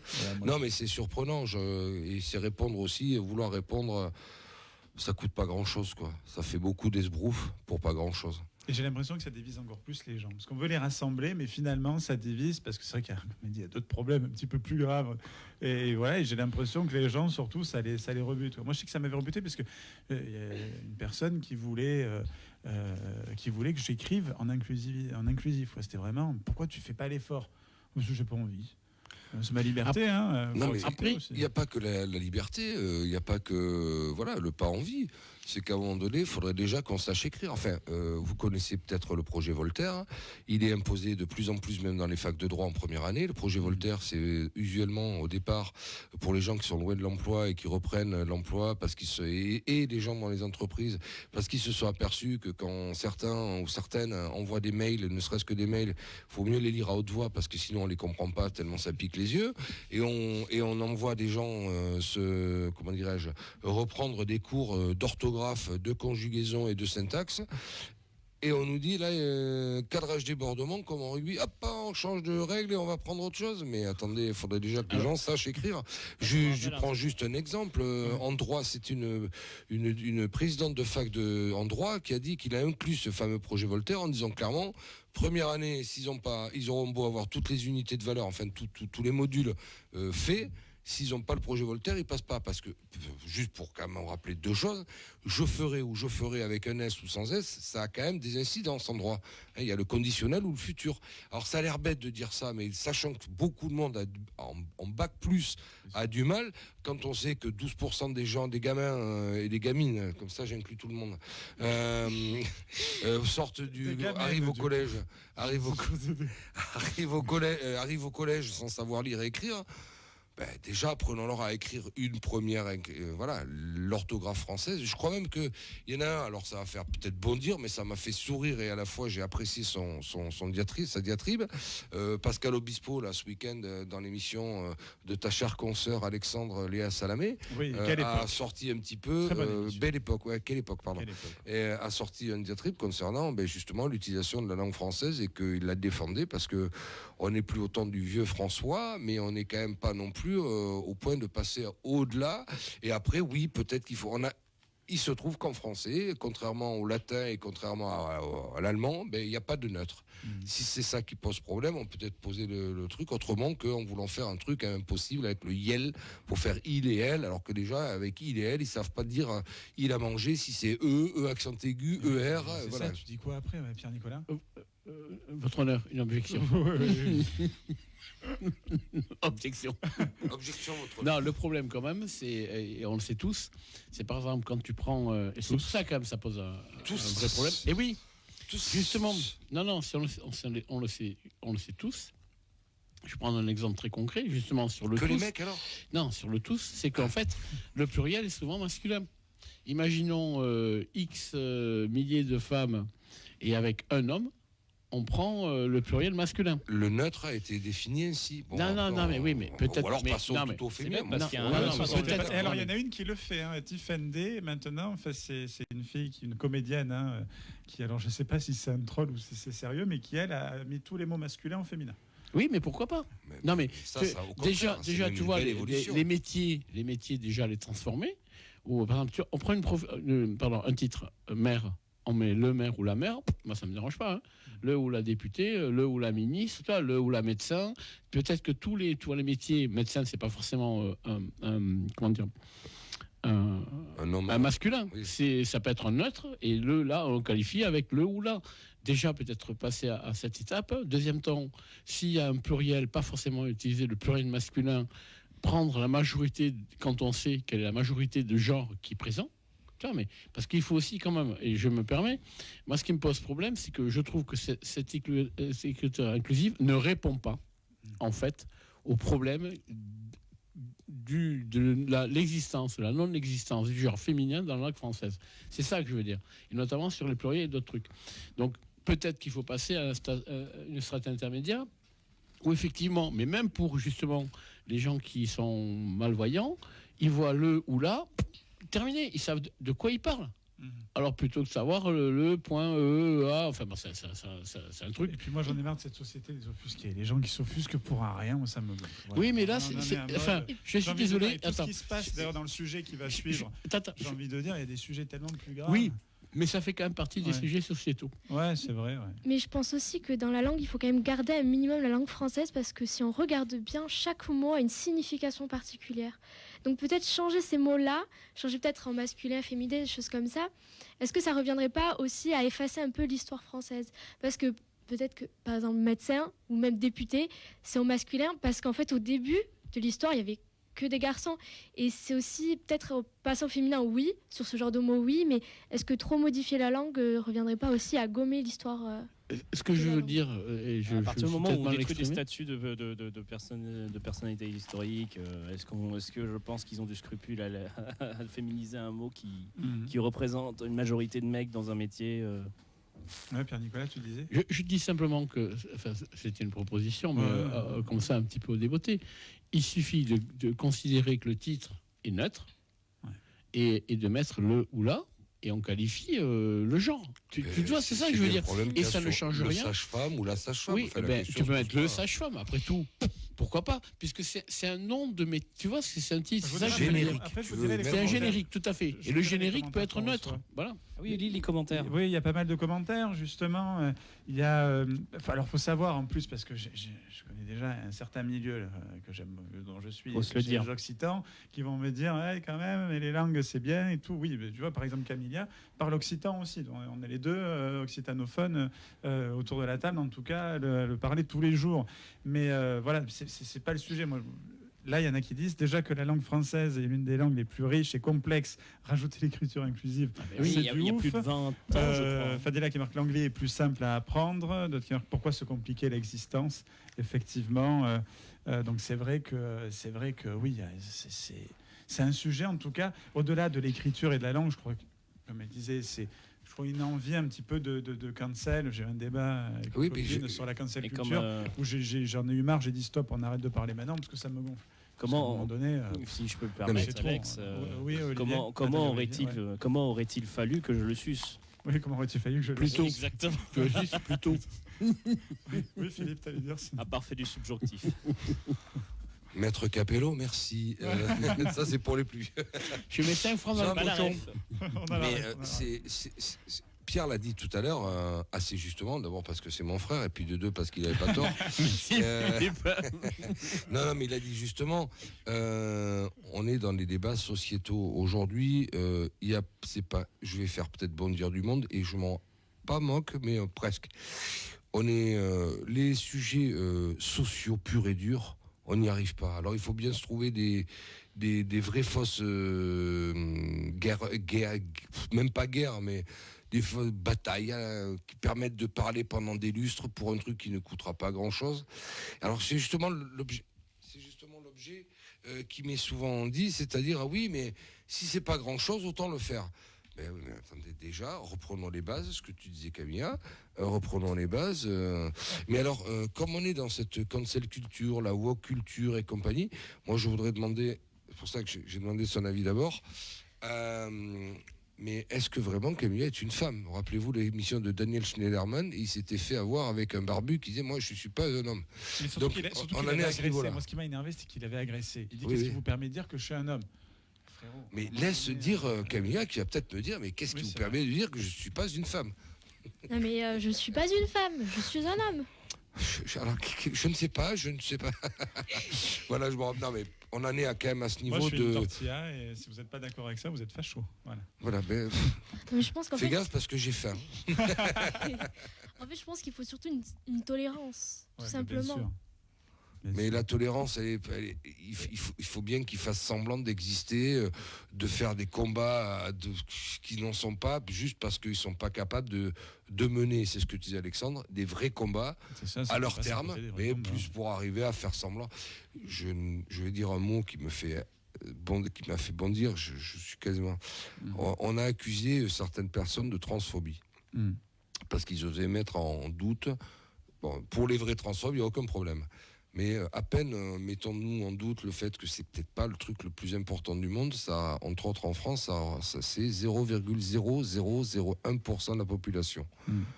Alors effectivement, la transsexualité, c'est quelque chose dont il faut transgenre. Merci. J'étais en train de chercher exactement. Le fait d'être transgenre, c'est à prendre en compte et comme tu disais Camilla, à être tolérant. C'est inadmissible quand on voit une nana, une personne qui monte je me rappelle au moment des manifestations, qui monte du métro, qui se fait agresser. Enfin non, mais ça c'est juste pas possible. En quoi ça dérange Mais inversement, d'en faire. Pour tous. En quoi ça dérange les gens ? Ça vous empêche ? Est-ce que ça vous ça n'enlève aucun droit. Non mais ça n'enlève aucun droit. Mais inversement, la tyrannie des minorités, comme le disait Caroline Forest, pas Caroline Forest, Natacha Polony, il y a bien des années, faut pas tomber dedans. Et je trouve que, pour revenir, donc j'ai fait peut-être un parallèle assez large, et je parle bien de tolérance qu'il faut avoir. Et pour ce qui est du combat, soi-disant, de l'écriture inclusive, je trouve que c'est bien vouloir se conformer à des minorités qui veulent agir. Et je reviens pas sur l'exemple que j'ai pris, qui était pour illustrer mon propos, pas du tout. Mais on en est quand même à ce niveau-là, quoi. Chacun veut se faire reconnaître pour la particularité qu'il a. Quand j'entends notre ami qui dit « moi j'ai des problèmes pour avoir un logement », là oui, on y est sur le problème social, et non pas sur de l'habillage ou du coloriage que pourrait être l'écriture inclusive. Ça lui ferait une belle jambe, il aura toujours pas j'ai pas regardé, mais on dira que c'est vrai, mais ça lui ferait une belle jambe qui s'appelle Yel s'il a toujours pas de logement. Ça, pour moi, c'est ça où les gens se trompent de combat, ou en tout cas nous mettent nous veulent nous mettre la tête à l'envers sur des trucs qui ne sont pas. Et là, je te rejoins, Alexandre. Je tiens à dire, pour vous rassurer, j'ai un logement. Oui, il a un logement, oui, c'est vrai qu'il a un logement. Tout va bien pour moi. C'est juste que j'avais un peu galéré. Je prenais l'exemple que tu avais cité. Après, un des moyens de l'écriture inclusive aussi, c'est de mettre textuellement tous les mots. Il et elle au lieu d'elle. Pourquoi on essaie de contracter les trucs qui ne sont pas contractables ? Est-ce que vous comprenez dire ? Si on met, au lieu de mettre tout point tout et toutes, point. On n'a qu'à faire aussi l'effort. Parce que tu vois, la contraction n'est pas non plus. Ça vient peut-être de l'écriture SMS, chose où on contracte tout. Tout à fait. Bon, maintenant, plus personne n'écrit un SMS. Nous, oui, parce que ça coûtait cher avant. Hein. Oui, mais le SMS, il fallait réduire les lettres. C'était surtout. Ou alors tu faisais quand même une tartine. Ah, c'était plus un SMS, c'était une lettre, quoi. Heureusement, il y a les vocaux. Oui. Heureusement que c'est pas pour tout le monde. Tiens, d'ailleurs, non, mais tu as raison. Mais c'est malgré tout, ça a infusé dans toute une génération d'écrire en contractant tout. Comme tu l'as dit, c'est vrai que les SMS, au départ, nous avions des... Tu n'as donc pas connu cela, Camilla. Mais nous avions des... Non, c'est pas ça. On avait des forfaits de SMS. Donc tu faisais FISA, d'abord tu les utilisais bien, et de deux, fallait pas dépasser le nombre, sinon tu en utilisais deux. Tu voulais draguer, c'était compliqué. Hein. Il fallait dire clairement ce que tu voulais. Bon, c'était un peu trop direct. Ceci étant dit, moi je pense pas que ce sont de vrais combats quand même. C'est là où moi je suis pas tout à fait d'accord avec vous. Je m'inscris un peu en faux parce que moi je trouve quand même pas normal que le neutre soit masculin. Donc il y a bien, non mais c'est vrai, je le dis sincèrement et c'est pas pour faire plaisir. C'est très bien que passons. Et donc je pense que quand même il faudra avoir une réflexion. Mais je trouve que si tu veux alors je recommence. Je trouve que l'écriture dite inclusive n'est pas la solution. Et je vais pas recommencer, mais moi je pense que pour les titres, pour les fonctions, féminiser on considère que ça c'est du neutre et que on met le pronom qui détermine le genre. Et après on voit, et si on ne veut pas mettre IEL, on met il et elle. Et après, il faudrait quand même que le jour l'Académie française se penche sur la question. Parce que avant que le neutre soit masculin, il y avait quand même du neutre féminin. C'est ça le problème. Et donc peut-être revoir comment les ancêtres écrivaient, les ancêtres 16e, 17e, 18e, pour voir comment ils prenaient en compte la moitié de la population. 51% pour être exact. D'accord. Vous voyez ce que je veux dire? Toute petite minute. C'est ça, moi, mon souci. Voilà. Et en plus, c'est pas démagogique. Je le pense sincèrement. Voilà. Oui, bien sûr. On retourne au latin, sinon il y avait un pronom neutre. Ah ouais. Si on revient au latin, on n'est pas sorti de l'auberge. Alors là, quand même. Bon, en tout cas, on a fait le tour. Il y a toujours un pronom neutre en français, c'est le on. Oui, c'est vrai. Esther dit c'est le on. Ben oui, mais bien sûr. Donc ça, c'est que le pronom. Très bien, très bonne intervention et en pluriel avec un S. Pourquoi pas? Pourquoi pas? Esther, elle m'apprend plein de trucs tous les jours. C'est une encyclopédie. Hein. C'est un puits de séance. C'est elle que tu appelles Madame Becherel? Madame Becherel, c'est ça. Incroyable. Je lui demanderai des conseils, on n'a pas fait du subjonctif. Exactement. En tout cas, voilà. Bon, c'est bon pour ce sujet. Là, on va passer au sujet suivant parce que sinon on va déborder. Et je vois déjà les amis du foot qui arrivent. Donc là, on va changer totalement de sujet. Donc jingle, on se retrouve juste après le jingle. Oui, les bouchées doubles. Pour qu'il n'y ait pas souvent ce qui se passe, on prend un jeune. D'ailleurs, la vache, je comprends pas un mot de ce qu'il doit raconter. Et j'ai rencontré Fadila Guedache qui était avec moi en début de semaine sur Radio Occitanie. Nous avons enregistré donc un témoignage et je vous laisse découvrir ce moment tout de suite. Vous êtes à l'écoute de Faut se le dire, on est ensemble jusqu'à 20h. Nous sommes sur Radio Occitanie, l'émission Faut se le dire, beaucoup de sujets depuis le début du talk show toulousain. On traite énormément l'actualité. Là, vous allez voir, on continue justement de traiter de l'actualité. Et nous avons avec nous aujourd'hui Fadila Guedache. Bonjour. Bonjour Alex, bonjour tous les auditeurs. Donc, vous nous avez contacté à la radio directement pour une actualité qui vous touche personnellement, qui se passe en Algérie. Exactement. Vous êtes la sœur d'un homme condamné à mort. Oui. En Algérie pour il y a eu des faits qui se sont déroulés. Donc un homme avait mis le feu, je crois, avait incendié des maisons, il me semble. C'est un pyromane. Un pyromane. Soi-disant un pyromane, c'est pas vraiment. Voilà, exactement. Et donc ce qui s'est passé, c'est que des gens, je crois qu'ils étaient 90, ont voulu venger, l'ont retrouvé, du moins ce qu'ils pensaient être celui-là, et ils l'ont brûlé vif après l'avoir tabassé.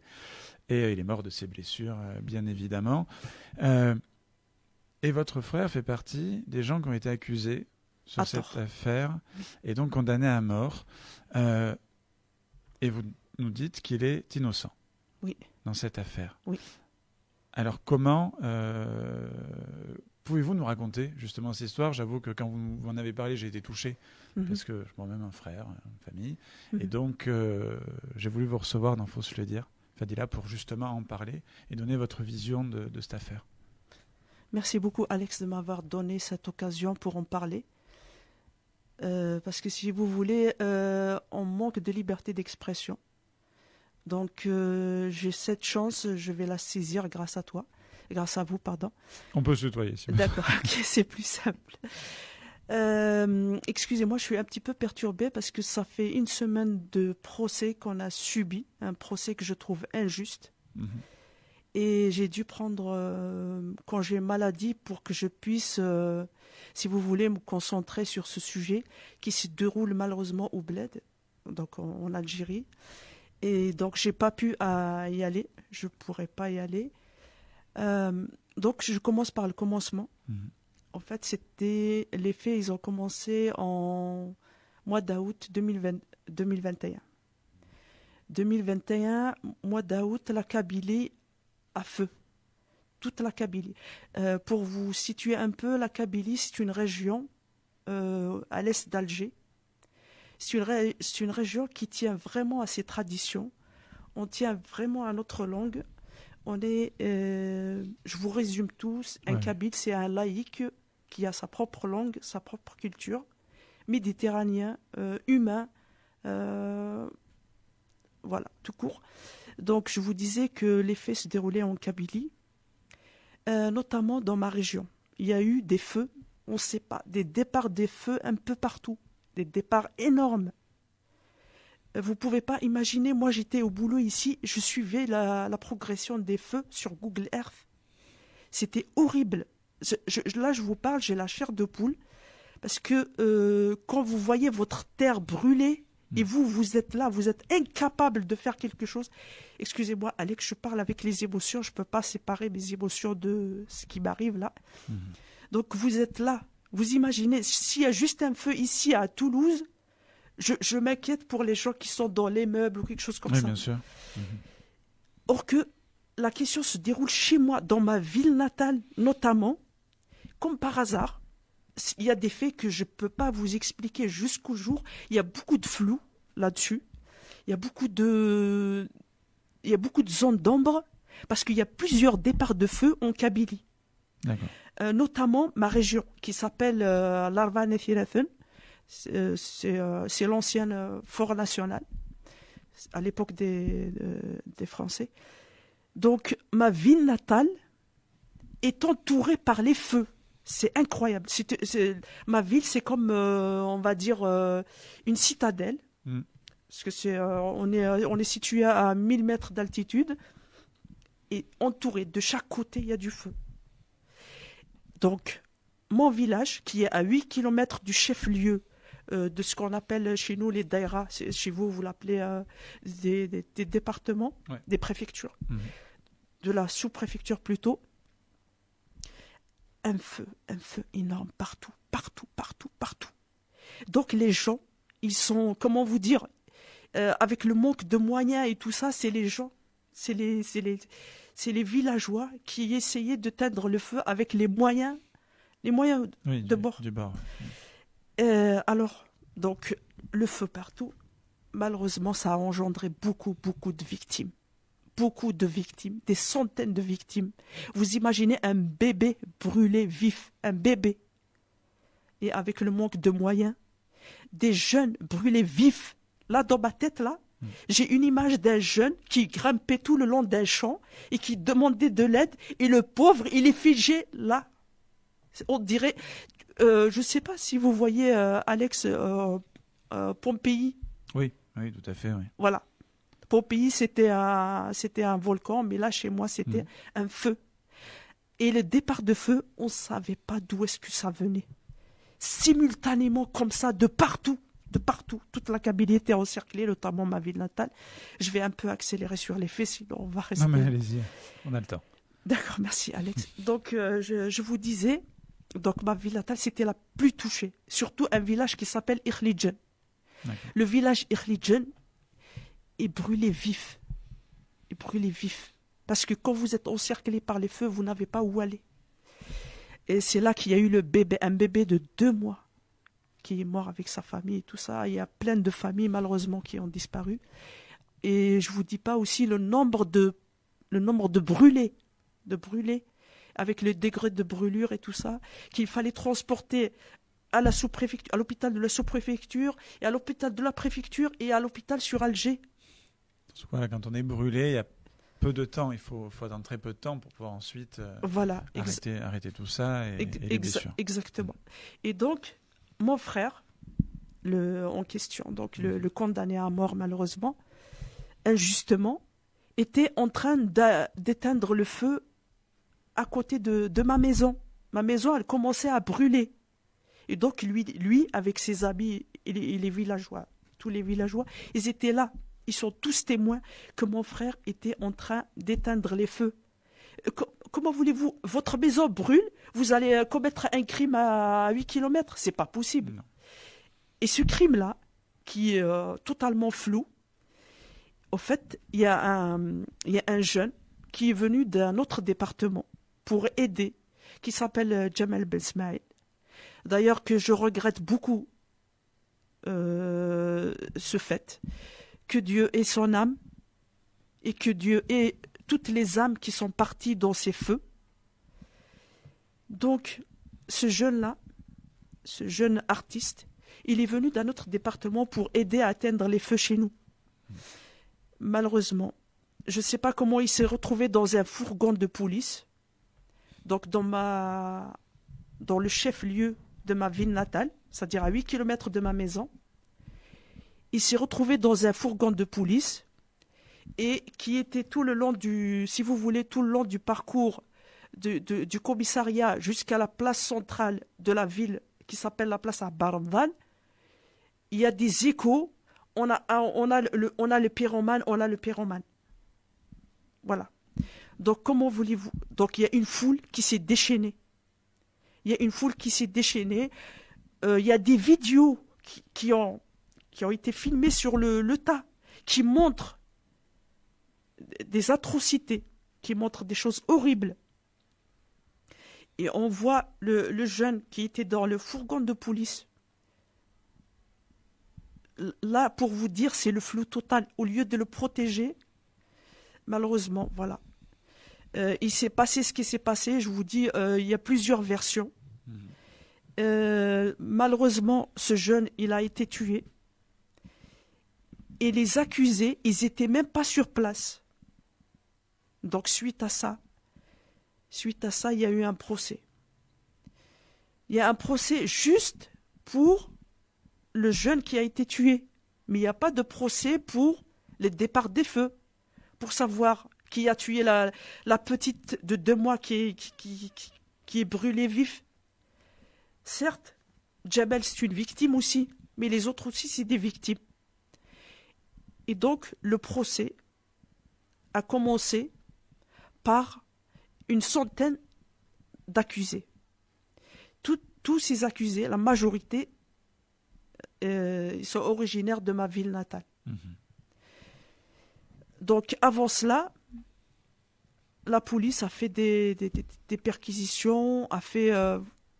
voilà, pour vous dire, je ne sais pas exactement comment ils ont décidé de prendre un tel, pas un tel, les gens qui étaient dans la foule, les gens qui n'étaient pas dans la foule. Oui, c'est ça, parce que quand on voit les condamnations, c'est très variable. Hein. Il y a ceux qui ont été libérés de suite, voilà. Certains qui ont pris dans les 20 ans de réclusion, voilà. 10 ans de prison, 26 autres bénéficient donc de l'acquittement. Voilà. Donc je suis venu ici aujourd'hui pour vous parler de mon petit frère Youssef. Youssef et ses camarades, il y a la majorité des condamnés à mort, c'est des innocents. C'est vraiment des innocents parce qu'ils n'étaient même pas sur place. Ils étaient en train d'éteindre les feux. Donc mon frère, à ce moment-là où le jeune homme se fait lyncher, lui, il a des témoins qu'il était au village, notre village à nous, qui est à 8 km, il était en train d'éteindre les feux. Oui, donc il ne pouvait pas être... Voilà. Donc je vous donne l'exemple, il y a mon petit frère Youssef, il y a aussi un autre jeune, un ami à mon frère, qui s'appelle Mohand Laskri. Mohand était en train d'aider à enterrer les gens qui sont décédés suite au feu dans le village qui s'appelle Irlidjen. Donc, comment voulez-vous? Il y a un qui est en train d'éteindre les feux, l'autre il était en train de participer aux funérailles des victimes, d'être sur place à être complice de lynchage. C'est pas possible. Mais il y a eu une enquête. Comment ça s'est passé justement? Parce que ça date un petit peu. Oui, c'est ça. On imagine qu'il y a eu une enquête policière, qu'il y a eu... Et visiblement, malgré l'enquête, malgré tout ça, il y a quand même des condamnations, dont la condamnation de votre frère. Exactement. Malheureusement, si vous voulez, il y a la justice algérienne a fait que, donc, elle a pris des accusés qui n'étaient même pas sur place. Elle les a emprisonnés. Il y a eu des, si vous voulez, il y a eu des, comment on appelle ça, des, il y a même pas de pré-enquête. Il n'y a même pas de présomption d'innocence. Donc, mon frère, je vous parle du cas de mon frère. Donc, il a reçu une convocation. Il est allé au commissariat, il s'est présenté comme tout citoyen normal, lambda. Voilà, on lui dit, voilà, vous êtes en mandat de dépôt. Mandat de dépôt qui a duré plusieurs jours. On ne savait même pas où est-ce qu'il était. Donc, il se retrouve à Alger. Alger qui est à 120 km de chez moi. Donc, il a été emprisonné à Alger, la prison qui s'appelle Koléa. Et le souci, c'est que il n'y a pas eu de procès durant 1 an. Donc, il a été emprisonné de novembre 2021 comme ça, voilà, jusqu'à novembre 2022. Il y a eu le premier procès. Le premier procès, comme je vous ai dit, une centaine d'accusés, une centaine d'avocats qui vont plaider, qui ont plaidé plutôt. Et bien sûr, il y avait la partie civile, il y avait un procès qui s'est déroulé en quelques jours. C'était je vous parle du premier procès. Hein. C'était un procès, le moins ce qu'on peut dire, c'est un procès expéditif. Donc, au bout de quelques jours, la sentence, elle tombe comme une foudre chez moi. Mon frère condamné à mort. Je vais vous faire une confidence, Alex. Oui. Mon frère, il a été condamné à mort, à tort, hein, le 22 novembre 2022. Le 27 novembre 2022. 63 ans en arrière, c'est-à-dire le 27 novembre 1959, mon grand-père maternel a été condamné à mort par l'armée française. Mon grand-père, à l'époque, était un membre de l'ALN, de l'Armée de Libération Nationale, parce qu'il y a eu la guerre d'Algérie. Et donc, c'est normal que chacun va prendre son... Voilà. Je rigole parce que par rapport à ce sujet, mon père m'a dit quelque chose. Mon père qui n'est plus là, parce qu'il a subi lui aussi cette guerre. Il me disait, ma fille, toi c'est une histoire, moi c'est une autre. Pour vous dire la tolérance du papa, la tolérance. Donc mon père et mon grand-père ont participé à la guerre d'Algérie. Mon père est emprisonné, mon grand-père emprisonné aussi. À l'époque, l'armée française, la justice française les a appelés des terroristes. Au jour d'aujourd'hui, la justice algérienne appelle mon frère un terroriste. En plus, ça n'a rien à voir. Voilà. Il a jamais, si vous voulez, il n'a jamais écrasé une mouche de sa vie. Un terroriste, c'est particulier. On peut être, par exemple, ce n'est pas le cas là, ce que vous me dites, mais on peut faire des crimes, être même un meurtrier, même un serial killer, sans être un terroriste, c'est qu'il y a un message derrière, il y a une volonté, on le voit actuellement. Exactement. Ça n'a rien à voir. Ça n'a rien à voir. Exactement. À l'époque, c'était la guerre. Mais bien sûr. C'était la guerre. Ouais. Donc, je vous dis, l'armée française l'a condamné vraiment, hein, parce que l'Algérie a aboli la condamnation à mort, heureusement. Mais c'est, si vous voulez, la condamnation à mort égale la perpétuité. Donc, mon grand-père, il a été tué le 27 novembre 1959. Mon père a échappé belle, puisque je suis là. C'était un enfant de 13 ans qui n'est plus là parmi nous parce qu'il a, comme je vous ai dit, il a subi les atrocités de la guerre. Heureusement, d'ailleurs, je dirais heureusement qu'il n'est pas là pour voir que lui qui a participé pour soi-disant libérer l'Algérie du colonialisme, il se retrouve au jour d'aujourd'hui, son fils est en prison. J'insiste sur ça, Alex, excuse-moi, parce que pour dire qu'on peut pas, les chats ne font pas des chiens, les chiens ne font pas des chats. C'est pas possible. On ne peut pas être quelqu'un qui croit à la liberté et mettre au monde un terroriste. Ma mère, elle est libre dans sa pensée. Mais jamais, jamais, jamais, jamais, jamais que je puisse imaginer un moment que mon frère, il a fait, comment vous dire, il peut faire une telle chose. C'est pas possible. lui qui est pacifique, lui qui est humaniste, il est toujours, même en prison, qui est écologiste, qui est quelqu'un de cultivé, qui est artiste, il touche à la guitare, il touche à la chanson en général. C'est pas possible qu'un tel jeune homme qui a fait des études, qui a, si vous voulez, il a passé toute sa vie dans le mouvement associatif. Tout le village, toute la sous-préfecture est témoin que ce jeune homme-là, il ne faisait que du bien pour la société. Il était vraiment actif dans tout ce qui est associatif, tout ce qui est culturel, notamment pour la culture berbère, la culture kabyle. Il avait ses engagements, il a toujours ses engagements. Pour la Kabylie, pour dire qu'on est là. C'est quelqu'un qui a le sens de la dignité humaine. Jamais, au grand jamais, il pourra faire une chose pareille. Lui et ses camarades, que je connais très bien, c'est comme des frères. Nous, on est une grande famille. Donc là, je vous dis ça, parce que cette affaire-là, c'est une affaire de tous les Kabyles. Ils ont emprisonné ces jeunes Kabyles parce que c'est des Kabyles. C'est des Kabyles qui aspirent à la liberté. C'est des laïcs, c'est des gens cultivés, c'est des gens, comment vous dire, ils font que du bien pour la société. Je vous parle spécialement de mon frère, c'est un écologiste, c'est quelqu'un qui travaille pour la nature, pour tout ce qui est, comment vous dire, l'environnement. Tout ce qui est environnement. Il y a même des vidéos, plusieurs fois. Ils ont fait un nettoyage de la région. Vous savez, tout ce qui est... parce qu'il y a des zones qui ne sont pas accessibles. Chez nous, c'est escarpé. Ouais. Donc, pour ramasser les bouteilles de verre, pour nettoyer la nature de tous les déchets, ils faisaient des... Comment vous dire? Ils faisaient des campagnes de nettoyage, des campagnes des campagnes de, comment vous dire ça, pour préserver la nature. Que ce soit les rivières, que ce soit je vous ai dit, c'est comme chez nous, c'est des montagnes, c'est escarpé et tout ça, donc c'est pas accessible.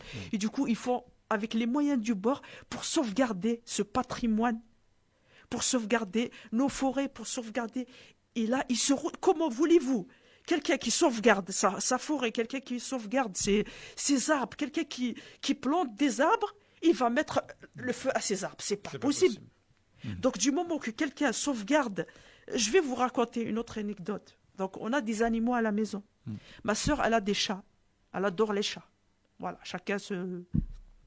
Eh bien, figurez-vous, puisque ma mère et ma sœur, elles étaient obligées si vous voulez, de partir de la maison parce qu'il y avait la fumée qui arrivait et ma mère ne pouvait pas courir s'il y a quelque chose. Donc, du coup, elles sont parties momentanément chez une tante qui est loin des feux. Et donc, les chats, personne ne peut les nourrir, les chèvres, personne. Et bien, mon frère, il était là, puisqu'il sauvegardait la maison. Donc, il a fait le nécessaire pour sauvegarder les chats de ma sœur. Ouais. Pour vous dire comment quelqu'un qui sauvegarde la vie d'un chat, il peut aller effectivement commettre voilà, c'est pas possible. Un acte... Tout ça parce que pour ses engagements, pour ses c'est pas possible. Je vous dis, et la deuxième fois, la foudre est tombée sur ma maison. Spirituel, à vrai dire, c'est pas une vraie foudre. L'annonce du verdict, parce qu'on a fait c'est un procès d'appel qui s'est passé la semaine dernière. Donc le procès, il a commencé dimanche. Soi-disant, ça s'est terminé le dimanche qui a suivi. Donc il y a eu une semaine de procès. Les premiers jours, donc c'était les accusés. Les accusés qui sont venus à la barre avec des menottes. Vous imaginez? Avec des menottes. Mais avec toute la sécurité qu'il y a, comment voulez-vous qu'ils... Donc, ils se sont... Chacun a délivré son témoignage. Donc, au bout de 2 jours, 3 jours, ils ont passé les centaines d'accusés. Je pense que c'est la première fois au monde là où il y a une quarantaine de condamnations à mort dans un procès. Là où il y a aussi le nombre d'avocats est supérieur au nombre d'accusés dans le monde. Hein. Donc, il y avait ensuite les plaidoiries. Il y avait les vidéos qui parlaient des faits. On voit aucune photo de mon frère sur le lieu des crimes. Aucune. Donc il n'y a pas de preuve, il n'y a rien qui peut étayer en tout cas les faits. Voilà. C'est un dossier vide.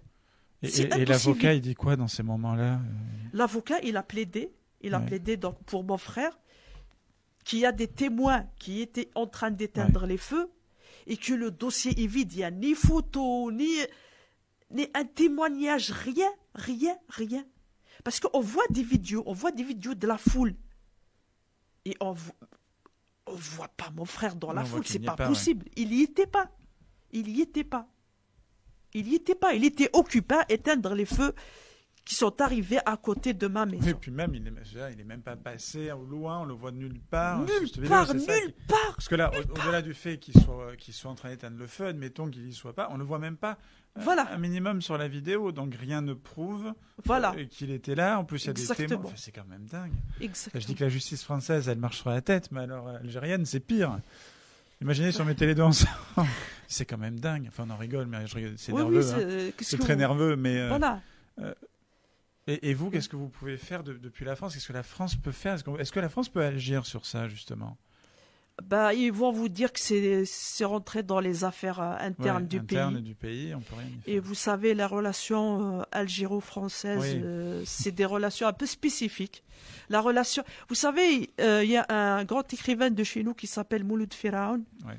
D'ailleurs, il a écrit une trilogie, Les chemins qui montent. C'est un de ses derniers livres. C'était un des inspecteurs qui ont été tués par l'OAS en 1962, juste après le cessez-le-feu. Donc, le grand Mouloud Firaoun disait l'Algérie et la France, c'est comme un couple. Il n'est jamais marié, il n'est jamais divorcé. Voilà. Ils sont là. Tout ça pour vous dire que mon frère, c'est pas un criminel. Mon frère, c'est quelqu'un qui est un humaniste, quelqu'un qui est inculqué de valeurs universelles, de valeurs de laïcité, de démocratie, d'avancer, pas de reculer. Donc ce serait, comme vous l'avez dit, et c'est vrai que pour en avoir un peu parlé autour, on m'a dit que c'était clairement possible que le fait qu'il soit kabyle ait entraîné cette condamnation-là, plutôt qu'une autre qui est... Enfin, on condamne à mort quand on est sûr et certain, qu'on a toutes les preuves, qu'on a tous les témoignages. Normalement. Je veux dire, normalement, c'est comme ça que ça se passe. Voilà. Peu importe le pays, peu importe l'endroit, peu importe la justice. Il faut toutes les preuves. En France, on revient souvent sur est-ce qu'on condamne à mort. Et certains qui sont d'accord, à qui j'ai parlé en dehors du studio, on les invitera peut-être à en parler, parce qu'il y a un débat, me disent, oui, mais à une seule condition, c'est que vraiment on soit sûr et certain que ce soit multirécidiviste absolu, qui s'en prend aux enfants, tout ça. Exactement. Si vraiment, voilà... Bon, et encore, ils me disent, quand on y est, sur le moment, on est énervé, mais après, on réfléchit. Là, aucune preuve, aucun témoin, rien montre, et puis surtout le nombre de personnes. Moi, je suis surpris, du nombre de personnes qui sont condamnées. Voilà. Parce que normalement, c'est 1, 2, 3 maximum. Voilà. Et là, c'est 38 personnes, je crois, qui sont condamnées à mort. Enfin, c'est hallucinant. Pas 38 personnes ont tué une personne. En plus, je vous dis, ça me semble la majorité ahurissant. De ces jeunes, je les connais. La majorité de ces condamnés à mort, c'est tous des gens qui ont œuvré pour le bien-être, pour le bien de leur village. Chacun a de son côté. Et je vais vous rajouter quelque chose par rapport à la Kabylie. Vous avez entendu parler du Hirak? Non. Le Hirak, c'est le soulèvement du peuple algérien contre la gouvernance d'Alger. Okay. Donc, c'était un mouvement qui a commencé en février 2019. Malheureusement, il s'est éteint. Pas récemment, il y a 2 ans. Et la seule région qui est restée si vous voulez, rebelle, on va dire rebelle entre guillemets. La seule région qui est restée le bastion de la révolte, c'est toujours la Kabylie. La Kabylie a toujours été une terre de révolte contre le système, parce qu'on veut exister autant que Kabyle laïque, tout simplement. Oui, bien sûr. Donc, si vous voulez, il y a des restes du Hirak en Kabylie, et pour éteindre tout ça, voilà le résultat. Donc, la Kabylie, symbole. Je vous donne un de nos symboles à nous, c'est Matoub Lounes. Là, il y a une place ici à Toulouse de Matoub Lounes. Matoub Lounes, c'est un homme, c'est un de mes pères spirituels à moi, c'est un père spirituel aussi à mon petit frère. Pour vous dire, vous savez qu'il a été, couronné par Madame Danielle Mitterrand avec la Légion de liberté d'expression, pas la Légion, pardon, par la médaille de liberté d'expression. Il a eu plusieurs médailles, plusieurs couronnements, pas couronnements, excusez-moi, je ne bafouille. Oui, plusieurs récompenses. Voilà, dans le monde entier, pour sa liberté d'expression, pour son courage de dire la vérité. Il a été assassiné en 98. Tout ça pour que la Kabylie soit soumise. Mais elle ne sera jamais soumise. Elle ne sera jamais soumise. Elle restera toujours une terre de révolte. Et on va pas nous associer à quelque chose qu'on n'est pas. On est des gens pacifiques. On est pacifique. On n'a jamais, nous à la maison, on n'a jamais vu d'armes. On n'a jamais dû. Mon frère, ces actes, c'est des actes de bienfaiteurs. Des actes de. Il plantait des arbres, il faisait. Oui. Voilà. Mais malgré tout, voilà ce qui se passe, où on en est aujourd'hui. En tout cas, le témoignage est passé. C'est vrai que c'est une affaire dont on n'entend pas beaucoup parler. Bon, des journaux, on en parle depuis maintenant 48 heures. Voilà, malheureusement. Mais c'est vrai que là, on se sent un peu démuni de se dire. C'est ça. Par dire que la justice, c'est dingue. Qu'on ait 38 personnes à mort alors qu'il n'y a pas de preuves, il n'y a rien, et puis surtout il y a des preuves contraires. Voilà, c'est ça. C'est au-delà qu'il n'y ait pas de preuves, c'est qu'il y a des preuves contraires. C'est ça. Et ça, pardon, mais j'avoue que si c'est pas politique, je vois pas ce que c'est d'autre. Exactement, vous avez tout compris. Donc là, on est sur une condamnation, enfin disons-le, je veux dire, il y a des pincettes, mais ça ressemble, voilà, au moins on est tranquille, ça ressemble à une condamnation politique. Oui. Voilà, c'est ça, c'est pour leur engagement, ni plus ni moins. Mais en quoi dire son opinion est un délit? C'est pas possible. Oui, dans les pays totalitaires. Voilà.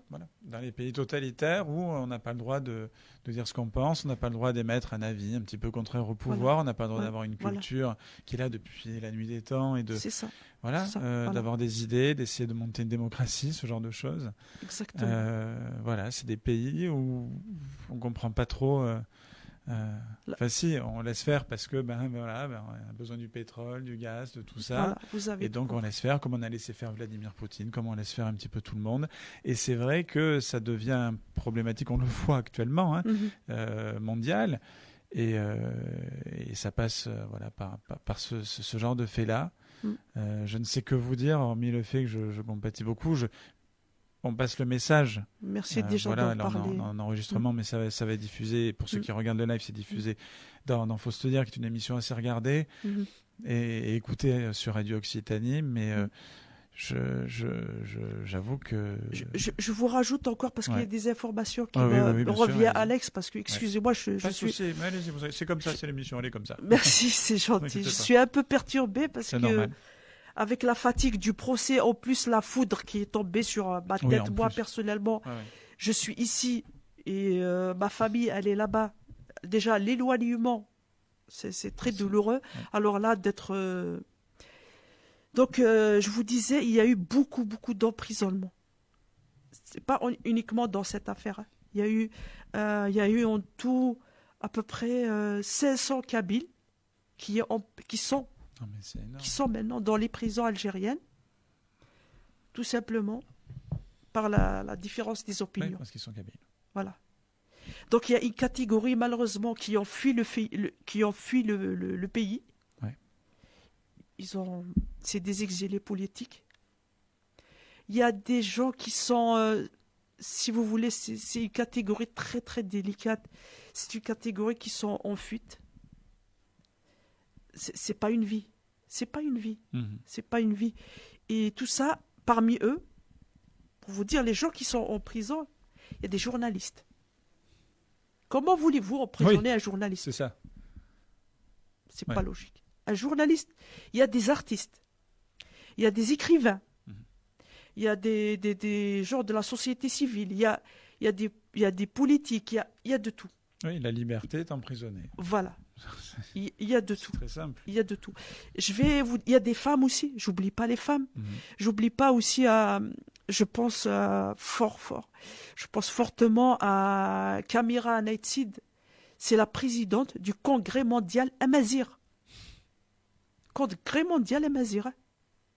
Elle est emprisonnée. Là, maintenant, ça fait presque 2 ans. Presque 2 ans. Il y a une autre militante politique, une vingtaine d'années. Elle a une vingtaine d'années. Wissem. Elle est actuellement en prison. Pourquoi? Parce qu'elle a une opinion qui est différente. C'est tout. C'est une jeune fille qui œuvrait pour le bien de la Kabylie. Pour le bien de son pays. Elle n'a pas... elle n'a rien fait. Kamira non plus. Kamira, elle a fait le monde entier. Elle est allée jusqu'à l'ONU. Pour exprimer la voix des Amazirs. Vous savez, Alex, les Amazirs, c'est le peuple autochtone d'Afrique du Nord. Ce qu'on appelle aussi les Berbères. Ouais. Et tu sais ce que ça veut dire? Vous savez ce que ça veut dire? Amazir, c'est un homme libre. Un homme libre de toute croyance. Un homme libre. Et d'ailleurs, on a la lettre qui symbolise le Amazir, c'est la lettre Z. C'est une lettre qui est comme ça. Ça veut dire, je suis un homme libre, je suis une femme libre. De toute croyance. Parce qu'on a plein de croyances. Chacun est libre. Voilà. L'essentiel que j'arrive pas à atteindre ta liberté. Chacun est libre dans son champ à lui. Et je suis libre de parler ma langue. Je suis libre de pratiquer ma culture. Tant que c'est pas une culture qui nuit aux valeurs universelles. Merci d'avoir été avec nous. Avec plaisir. Il faut se le dire, bien évidemment, vous reviendrez pour nous tenir au courant. Que ce soit D'accord, vendredi, Alex. puis même en dehors des enregistrements, on vous recevra toujours avec plaisir, si je puis dire, en tout cas, de faire passer le message et que voilà, qu'on serve à ça. Il y a beaucoup de politiques qui nous regardent. Donc, bon, effectivement, si la France peut rien faire, peut rien faire. Vous avez quand même essayé. On a écrit à Amnesty, on a écrit à l'ONU, et voilà. On voit tout ce qui se passe dans le monde, tout le monde est chamboulé, donc. Et là, moi, je demande juste une chose, excuse-moi, Alex, je demande que justice soit faite. C'est simple. C'est aussi simple que ça. Qu'il y ait un procès équitable. Un procès équitable. Je demande que ce soit équitable, c'est tout. Que mon frère et la majorité de ses camarades qui n'ont rien fait, qui n'ont rien à voir avec ces crimes odieux, que la justice soit faite. Justice, c'est tout. Justice. Il n'a rien fait. Il n'était même pas sur place. Voilà, Alex. Et paix aux âmes, toutes les âmes qui nous ont laissés. Et à ce jeune homme aussi qui a été victime de ce crime odieux. Et liberté aux innocents. Les innocents. À mon frère. Une pensée aussi pour ma mère et toutes les mamans de ces détenus qui sont en souffrance. Juste, Alex, un dernier mot. Depuis que mon frère est en prison, on ne vit plus, on survit. Et d'après Jean Jaurès, survivre, c'est résister aussi. Voilà. Fadila Guedache, merci d'avoir été Merci, avec nous dans Faut se le dire sur Radio Occitanie et sur Facebook et également sur la chaîne YouTube de l'émission. À bientôt. Merci Alex, merci beaucoup.